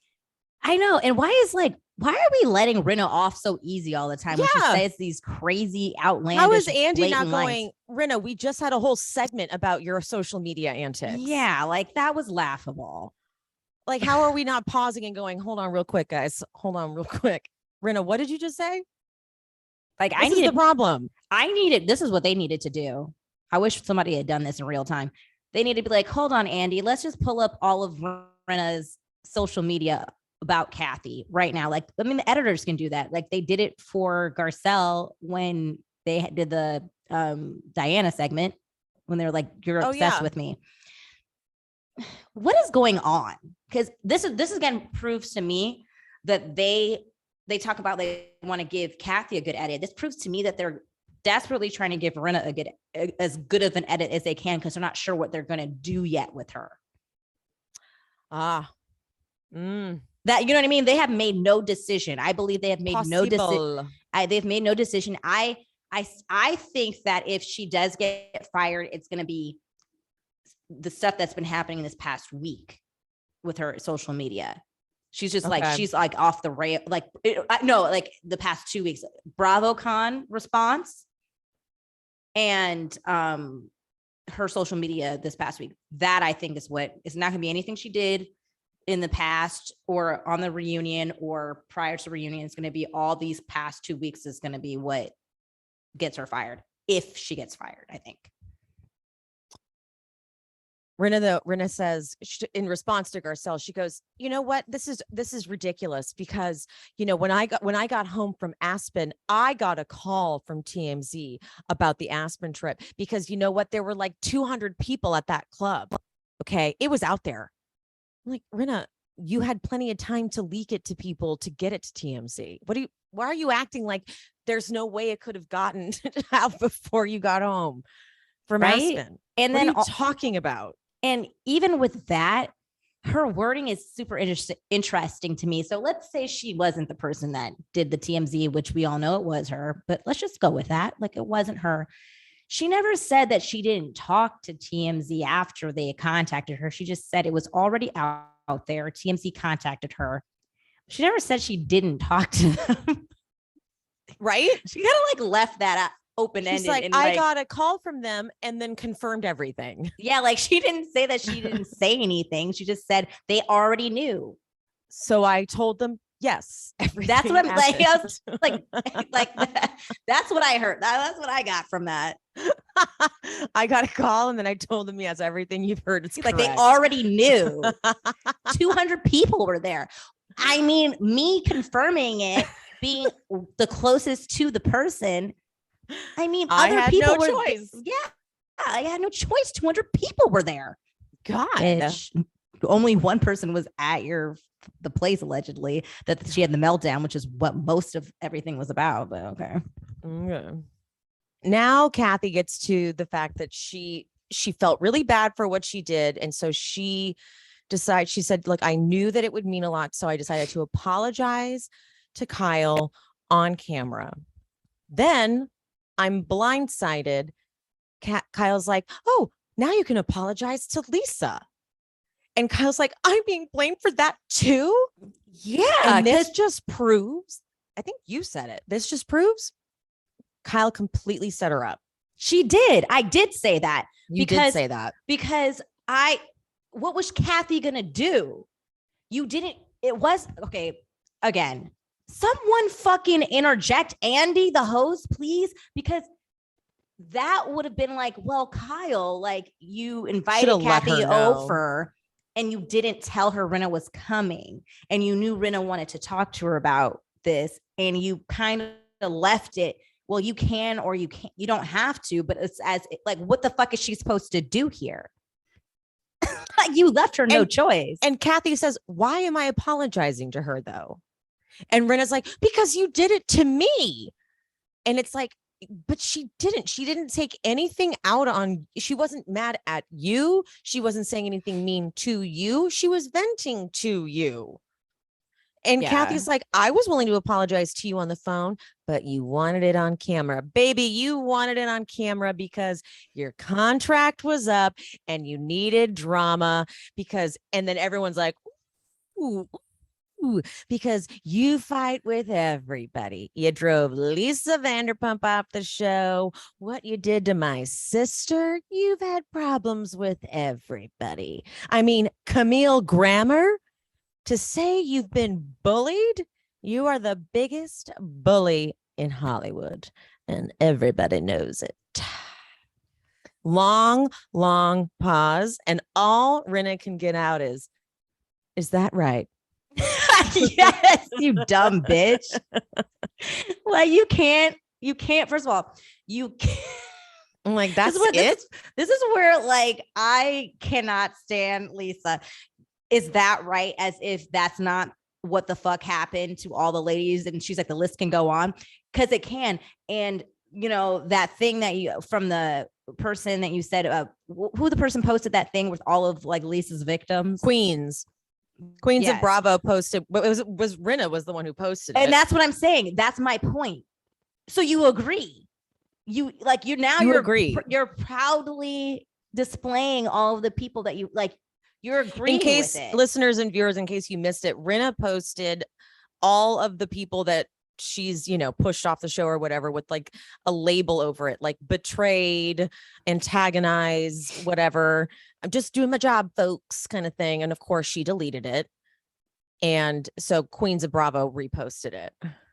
And we're basically what Pia's saying is you're proving that that you do this. Like, so it's like, stop acting so fucking surprised. Yeah. Like she'll say, she does this all the time. She says one thing and then her actions, and you'll get to that. I'll bring up again another point of this towards the end. And I know you know what I'm talking about. Because in the very next breath, Rinna goes, this is between you two. And you need to work it out. And Garcelle like goes, if this is between, she says this to Sutton, if this is between them, then why the fuck is she in it? Yeah. And Erika says, is this Erika? No, I'm sorry. I wrote Erika, but it was Garcelle. Garcelle says, oh no, I'm sorry. God, my notes. It's hard to keep track of all these people. Kathy says, why didn't you say, you know what? You and Kyle love each other. You're sisters. I'm going to go to bed. And Rinna goes, because you were yelling at me like a fucking banshee. I'm sorry.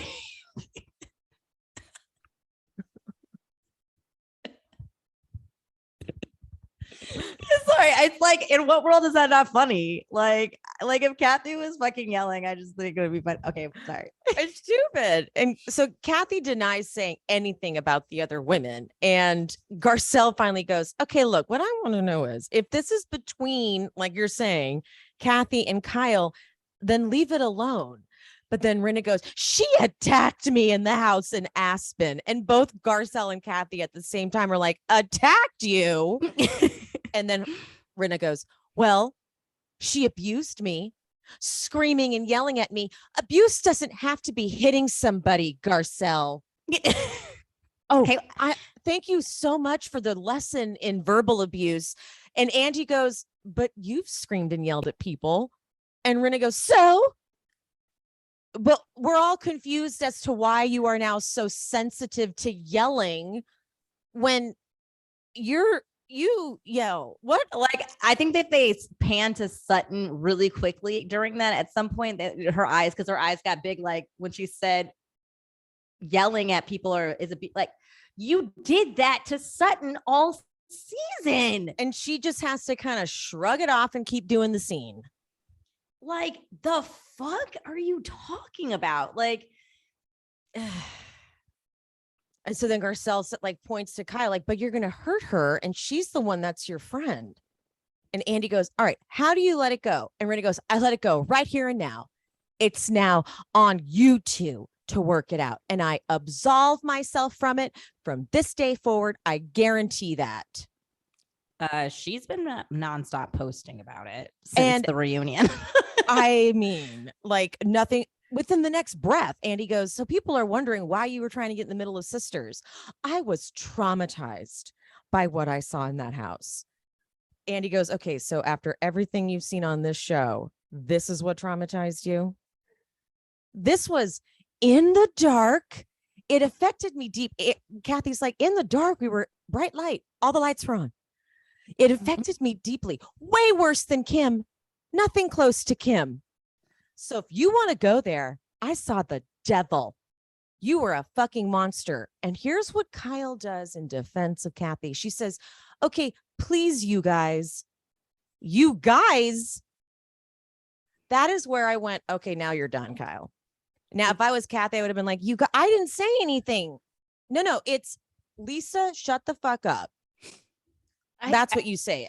That's what you say. Yeah, and I don't know if you're like, this is later on, but I think it's Garcelle says like, why are you not mad at? Oh, it comes up later for sure, and she looks like a chump. Because the thing is, I just don't understand. I can't understand how she allows someone that she calls a friend to treat her family like this. And I know she's going to be like, well, Kathy did say terrible things about me. It doesn't matter, because what Rinna's doing is you said that you wanted to move on from that. So let's just be clear about that. So do you really want to move on from that? Because now your friend is disrespecting your wishes. So let's go there. She's disrespecting the fact that you want to move on with your sister. So is it that you want to move on with your sister, or that you want us to remember what your sister did and Rinna stop talking about it? Like, she doesn't want us to forget that. She wants us to be very clear that Kathy was a terrible person to her, but also wants to have her cake and eat it too and have a relationship with her sister. And that cannot exist in this world because Rinna has went rogue. So you have to check your friend. Your friend, You have to. that is the only way this is going to work. She said, I saw the devil. Like you need what you honestly, if you're not going to be mad at anything, be mad that Rinna is taking your shine right now, because Rinna is going so far off script with the devil work stuff and black heart and all that crap that you having a sibling spat is very minuscule. It might be hurtful to you, but for us, I'm hearing a woman being called homophobic, racist, devil, psychotic break. And I'm so sorry if your big sister hurt your feelings, Kyle, but I'm more concerned about a whole woman's dynasty being crumbled around her off of lies by two fucking villains over there, bullies, if you will. Hello. And Andy goes, hey, Kyle, are you upset with Lisa for bringing it on the show? And Kyle's like, I can't talk right now. I can't talk. He goes, oh, you have a lump in your throat? She goes, yeah, just give me a second. And Kathy kind of comforts her while she gets herself together. And this is what Kyle cries about. Kyle's like, all of this it ends up hurting me. I'm the one who gets hurt. It's always my fault. You're upset with me and you're upset with me. It's always my fault. It really is just pure, like, Kyle is the only one hurt in this equation.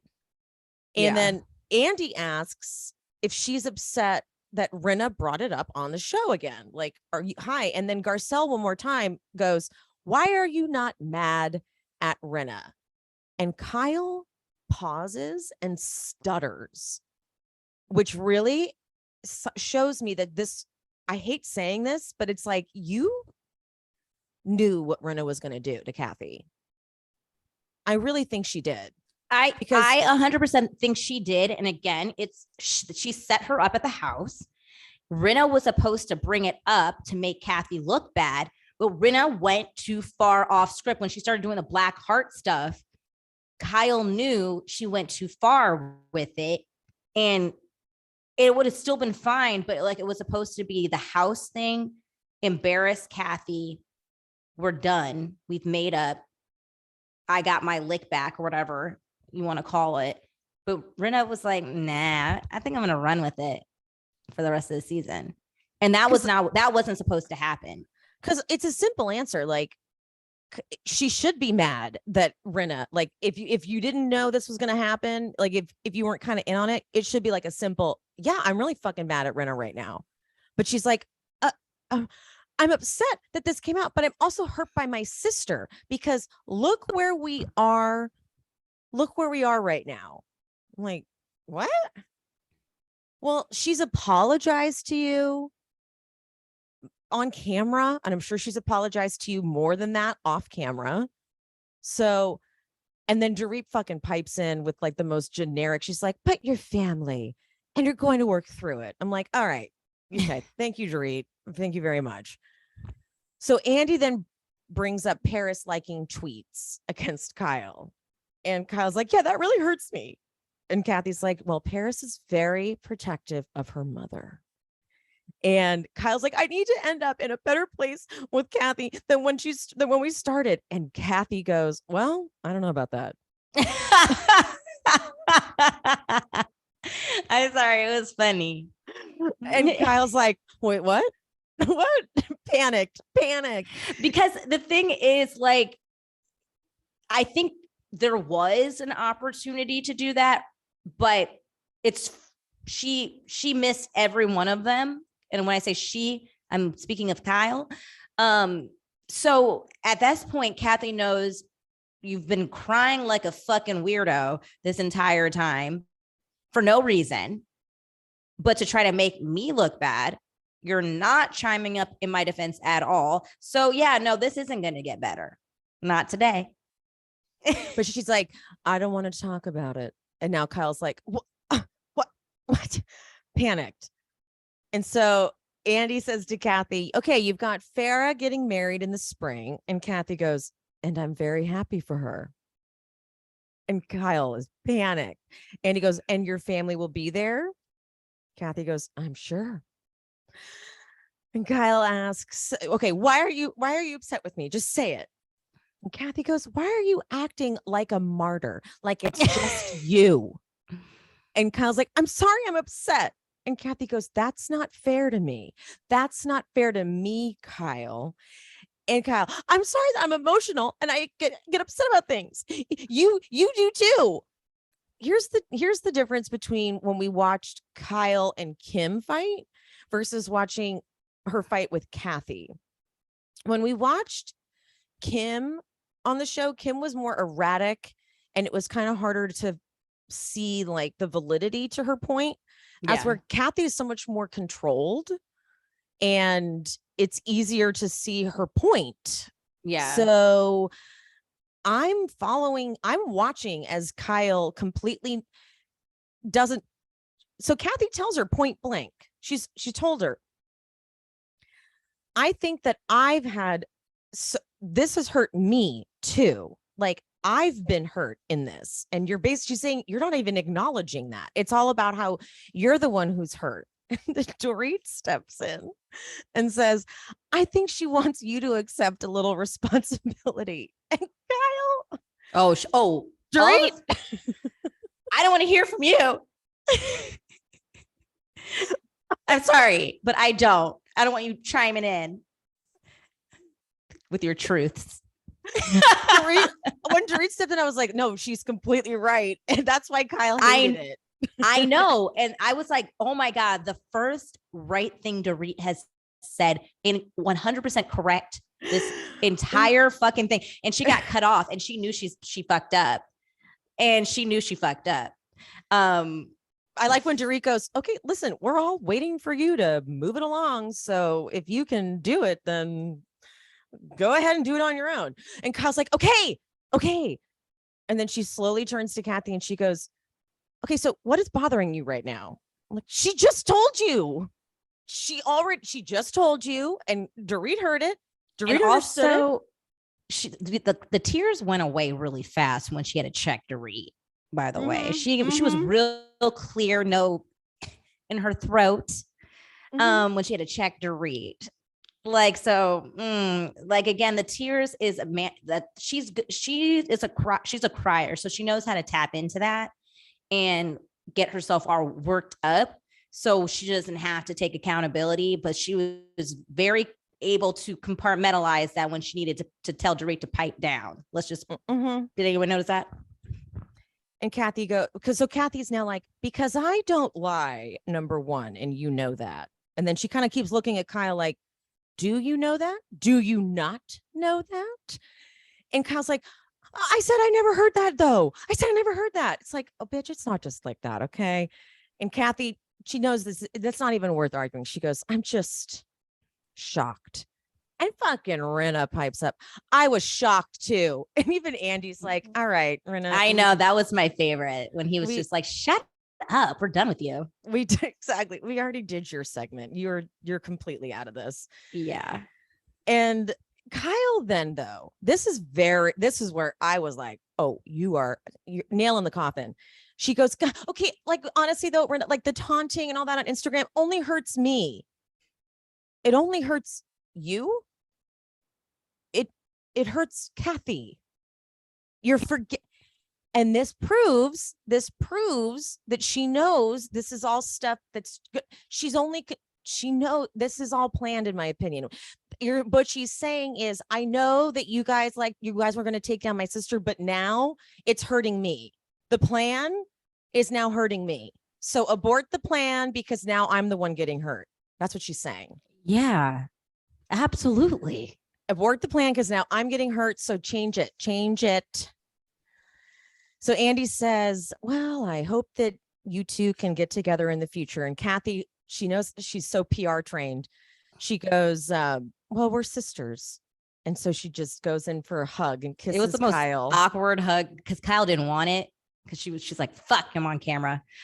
So she was like, it was one of those like reminded me of like the movie Step Brothers at the end when they're like doing that hug and they're like, they're not used to hugging and they're like, the guy's fighting it, but wants to do like, it was the most awkward fucking hug in my life. Kyle knew that was Kathy's way of saying, fake it for the cameras and I'm never talking to you again. Oh, absolutely. That was the kiss of death. She was like, yeah, no, we're sisters. Come here, Kyle. And Kyle was like, fuck, this is it. I know what this is. And so between like, okay, we're going to take a break. So between the break, Kyle's like, I just don't know why you're upset. I don't know why you're upset. And Kathy goes, you said 2 words. And then she just leaves. And of course, Kyle's like, oh, it's always my fault. It's always my fault. It's like, yeah, well, you see again, anyone who says it's always my fault thinks it's never their fault. It's like, she's told you multiple times. Like, all you have to do is go, you know what? I didn't even think that you would need my help with the tequila thing. I'm sorry I didn't do that. I'm really sorry. It would have gone so far. So far. But instead, she's so busy being like, how is that my fault? I didn't tell her to put the 818 there. It's like, oh, well, she says she didn't really give a shit about that 818. She's talking about, but you're so that means you knew about that 818. I'm telling you, Kyle knew. I wasn't convinced until I saw this whole thing. And so now Kyle is crying and this is now it's completely done. I can't sit here for a toast. And now Rinna's whispering. She's like, we're going to get blamed for this. And Dorit's like, it's not going anywhere good. and now it's done. She's like, this is where she says to Andy, like, I can't sit here for a toast. Can I go? And Andy, Doug, what do you want to do? Kyle's a mess. And I'm like, okay, well, we'll do this real quick. And so as they're going around doing the final thoughts, they keep cutting over to Kyle crying. And I'm sorry, but as I was watching this, I said to my friends, I go, we've earned this. We've earned them cutting away to Kyle hysterically crying. Yeah. And looking so upset because I enjoyed it. I know that's savage, but I'm like, you earned it. You deserve it. This is as close as we've gotten to Kyle having her like villain season. I still haven't gotten it's still not enough for me. Yeah. But if Kim was there, it would have worked out better. This is the closest we've gotten to her having to like not having a good season. Like, I'll take it. I'll take it. And so when they do the actual toast, Kyle doesn't participate. She's like still sitting down when they all stand up and she won't pick up a glass. And so they cheers, but then Andy looks over and gives Kyle a hug and she has to walk out before everyone else. So then Dorit goes into her room and Dorit's just so bad at this. Like Dorit's giving just horrible, like nothing coming out of Dorit's mouth is innovative.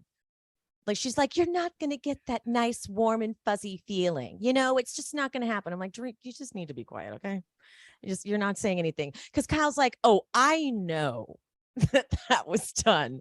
I could tell when Kathy left that was done. And sure enough, that little title card comes. It says they did not see each other again until BravoCon. Which I love because it's a picture of like Kathy kissing. Because again, she's so PR trained. She's like, smile, Kyle. This is the first time we've seen each other. Mm-hmm. Be nice. And that's what it's going to be. And the thing is, Kyle helped make that type of relationship, you know, like their mom trained them. Well, yeah, their mom trained them to do that. But I'm saying like, if she truly, and I said this before the season even aired, when I saw the clip of Rinna intervening and mediating, if Kyle truly wanted a relationship or making whatever was happening before I really knew the context of what was happening, something better, Rinna wouldn't be the person to mediate that. No. Like you don't want a better relationship. You want you have an agenda, and that agenda is always overriding your relationship with your sisters. Always. And we've seen it with Kim, and now we're seeing it with Kathy. And Kim said this, that if Kathy was here, she wouldn't do this. And Kathy proved that during this season, proved everything Kim said. And I actually think this is a vindicating season for Kim, to be honest. The amount of times we've referenced her saying Kathy would have my back like a real sister. I mean, it's so true. We're like, we get it. I kind of really need Kim back. No, we don't kind of. We need. I need her back. Like I need her back. Please. And it seems like Kathy anything, and I want her back. I didn't ask me anything, and someone asked me my ideal Beverly Hills cast, and it is Kim, Kathy, Kyle, all within the same cast. Yeah, we've never seen all three of them interact together. And especially if they fire Rinna and they replace her with Kim, you really don't need anything else. Like we don't need Rinna. Rinna really didn't bring that much to the season. I guess you want to say the whole Kathy thing, but it was so manufactured and we saw right through it that it was just like, you know what I mean? Like I don't want manufactured drama. When Kim was on, you have real issues here. You have Kim, Kathy, and Kyle. These are real issues that we don't need to manufacture. It will tell itself. And it's gonna feel, I think, like earlier seasons of Beverly Hills. You know what I mean? When they were dealing with real stuff instead of having to like conspire to go against somebody to create drama. Like it will just naturally come out. The ideal cast would be LVP, Kim, Kathy, Kyle, Garcelle, Sutton, Crystal, and Erika. I actually love that because Erika without Rinna is so fascinating to me. I would like to see Erika and with a new alliance, like totally break up the Fox Force 5. I don't need Dorit at all anymore because Dorit is too safe. She's too concerned with playing it safe. She can pop in here and there, but like being proud of the fact that she just plays it like Switzerland. I'm like, well, what good are you then? Get out. Yeah. And she proved it.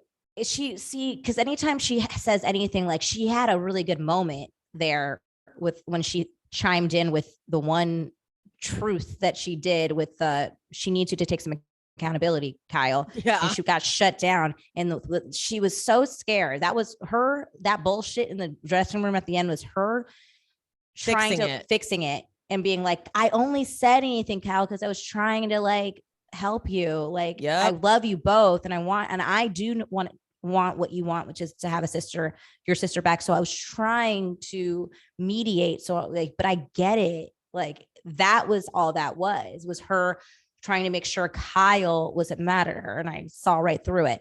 And really quick to just go back for a millisecond. It's so interesting to see that we said this before. Immediately when the whole toast thing happens, she turns to who? Garcelle. I don't want to do a toast. Do I have to do a toast? That is her safe place when she really doesn't know who to trust, because Garcelle tells the truth. And that it's so telling. And I love that because I think what an interesting ally to have. She's always wide open to it, Garcelle. Yeah. Because she knows how to set safe boundaries. Like she knows how to not be taken advantage of, but still be open and helpful. Yes. That's a really good way to put it, Emily. Yeah. Like she knows, she's like, I'm not going to be taken advantage. Like I'm suddenly not going to be sucked into some fake alliance because I know how to read right through people. Yeah. But she's available to maybe impart some facts on you and get you to snap out of your dumb brainwashing that you guys have going on over there. So if we could get LVP back in the mix, because how interesting would it be for like Kyle because I think that I want Kyle to grovel to LVP. Yeah. Wow. Yes. I want Kyle to be like, you know what? I think I'm realizing that Rinna might have been behind all that shit. I'm realizing that like Rinna might have planted that story because I'm realizing she will go to any lengths to do anything to take someone down. You know what I mean? Yeah. And so I'm right there with you. I love that. I need Kyle to go to the producers and be like, okay, guys, I will grovel to LVP for a whole season. If you bring her back, let her know that when you approach her again with the contract and an amount, let her know That's part of the deal. And I some people might be like, well, why would she do that? She needs a like she knows how bad she came off. She needs a redemption season, and she needs to really make Rinna the bad guy. So it will retroactively take her off the hook for this season. It's a good play. Yeah. It's a good play. Think about it, Kyle. Someone tell Kyle. It's a good play. It's worth it. She's done it before. Mm-hmm. It's a big play. Again, remember, play chess, not checkers. Yeah, it's a big play, and it would make Rinna crazy. Yeah, especially if she doesn't have a platform to defend herself besides her Instagram, which I'm surprised she hasn't gotten suspended yet. Because imagine she went to the producers and said, look, if you fire Rinna, I will grovel to LVP. And if you can get LVP back and get rid of Rinna, that's a huge win. I think that they would do that. Oh, 1000%. So then you would get Kathy, Kim would come back, LVP would come back if you lose Rinna. Like, come on. Yeah. I love all of this. Ooh, this has been a doozy. Fuck, you guys. We're at the end of this season. All right. So next up, I posted on IG Vanderpump. That'll be the next season. It's got to be coming up soon. Oh yeah, I think that I saw Katie either Katie or Lala. Both of them were in the pictures. I can't remember which account actually posted it, but it says they're coming soon. So that's got to be coming up soon. And since this is the season that looks like it may redeem last season, I think we got to recap it. Yeah. I mean, if that's the invitation, I mean, the invitation was online, so I have it saved. So that was the invitation, guys. No take backs. I put it up there. I was like, accept. Yes. I was like, God, I hope Pia would recap it with me. I was like, just to be clear, I said yes in the thing, in the message, and I'm saying yes here, so that way you can't take it back. We have a confirmation, so we will be recapping whenever it comes out. I feel like they probably won't come back until Winter House is done, because I feel like that's too much. You don't want to oversaturate your market, because we have like Potomac right now, we have Winter House, and we have Salt Lake City. I feel like if Vanderpump Rules comes on while all three of them are on, it will be a lot. So I feel like Winter House is usually pretty short of a season. Because exactly. So I feel like once Winter House is out of the mix, we'll get our Vanderpump in. Want it already? I just want it. I know. I'm so excited. It's got to be soonish though, because they're doing a lot of promoting. Yeah, it's definitely coming up. It's definitely coming up, and they are like, I'm excited for this season. They're really, the cast is all of them are putting in work to make us like know there's a lot of drama, like we know about the Raquel and Tom of it all. And I have a question. I don't want this to sound shady, but did you notice Raquel looked a little different at BravoCon? She did. I did notice. Okay. I don't want to sound like I'm being a dick, but her face looked puffy or something. Did look puffy, and I didn't want to be a dick either. I noticed it. I think she's been partying. I was going to say that this looks like party face, right? Yeah, absolutely. Whenever I'm going hard, my face is just like that. And you see it. Like I'll you don't even realize it's happening until like you've like been going way too hard for too many days in a row, or like, you know what I mean? Just go through those phases. You've been there, Emily. You're long past those days, but you like where you're just like in this party mode. And then one day you go into the bathroom and you're like, my face is huge. Yeah, because when she was on Watch What Happens Live episode, I was like, whoa. She was doing press too, and I was like, is that Raquel? Yeah, no, I completely noticed it, and I think she's had a lot of different things happen to her, and in the ending of the engagement, like she's clearly, and this is not to shame her at all for like, you know, dating. That's what you do after you break up, but especially like, I mean, we know that she's like gonna in some way hook up with Tom. Yeah, that's completely no teasing about that. They've all said it now. Yeah. So we know that happened. But yeah, she definitely looks like she's been partying. Yeah. I was like, girl's been going hard. And I don't think she did that before. I feel like when you're dealing with someone like James, you probably like tame yourself because someone has to stay in control. Yeah. And then now that she's like, I'm single, I'm going to go out. I don't have to worry about James anymore. She's just like, yeah, I think this is her first time where she dated James pretty quickly wasn't she just finishing up school when she started dating James? yeah. So this is really, and I think she was pretty on the straight and narrow because she was doing her pageants and stuff like that. So I think this is the first time she's really experienced being young in her 20s in LA. And like, right? Yeah, like she is James right now. Yeah. Yeah. She's James. She's having her good James for her. Like, this is no judgment. I'm like, but I did. I just was like, her face looks so different. Yeah. And Yeah. I couldn't put my finger. I'm glad I'm not the only one. Yeah. No, I definitely noticed it. And I definitely noticed a difference in her whole attitude, even at BravoCon. Everything. Yes. Everything about her is real different. It's definitely a different Raquel. This is definitely don't give a fuck Raquel. Yes. Which I'm excited to see. Totally agree. All right. Thank God this season is over. What a journey we've been on. Yeah. We've been talking about how this has been on for like 3 years now. And it has. We're different people. Different people, been on many vacations, have had 4 birthdays. All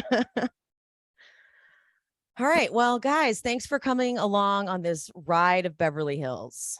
Thank you for all your support. We've picked up quite a following from this whole thing. Beverly Hills has been, as much as it's been hard to recap Beverly Hills, this has been my number one listener account, viewer account. So welcome. Thank you. And again, Emily, thank you so much for allowing me to become a part of your Bravo family.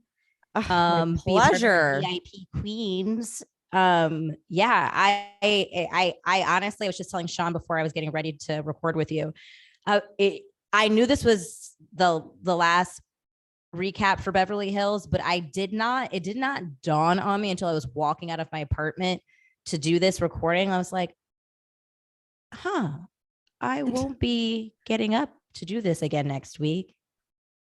Right? Until I knew that we would be recapping again. So I'm not like, no, like I'm just like, but I am sad because I'm like, oh shit, I don't have to do the turbans and the sunglasses. The turbans, the sunglasses, either wake up really early or stay up later to watch the episode so we can turn it around for you guys fast. I'm gonna miss it. It's been such a process. No, because Pia works the night it comes out, so she has to stay up late to watch it and get up early to recap it. We've been doing this for months. Yeah. I should play like closing time. I think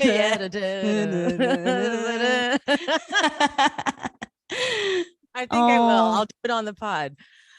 All right, guys. Well, that wraps us up. I'm definitely going to play closing time right here. Oh, I love it. That wraps us up. So Pia, let's say goodbye to the people. Goodbye, guys. Bye. We love you. Love you.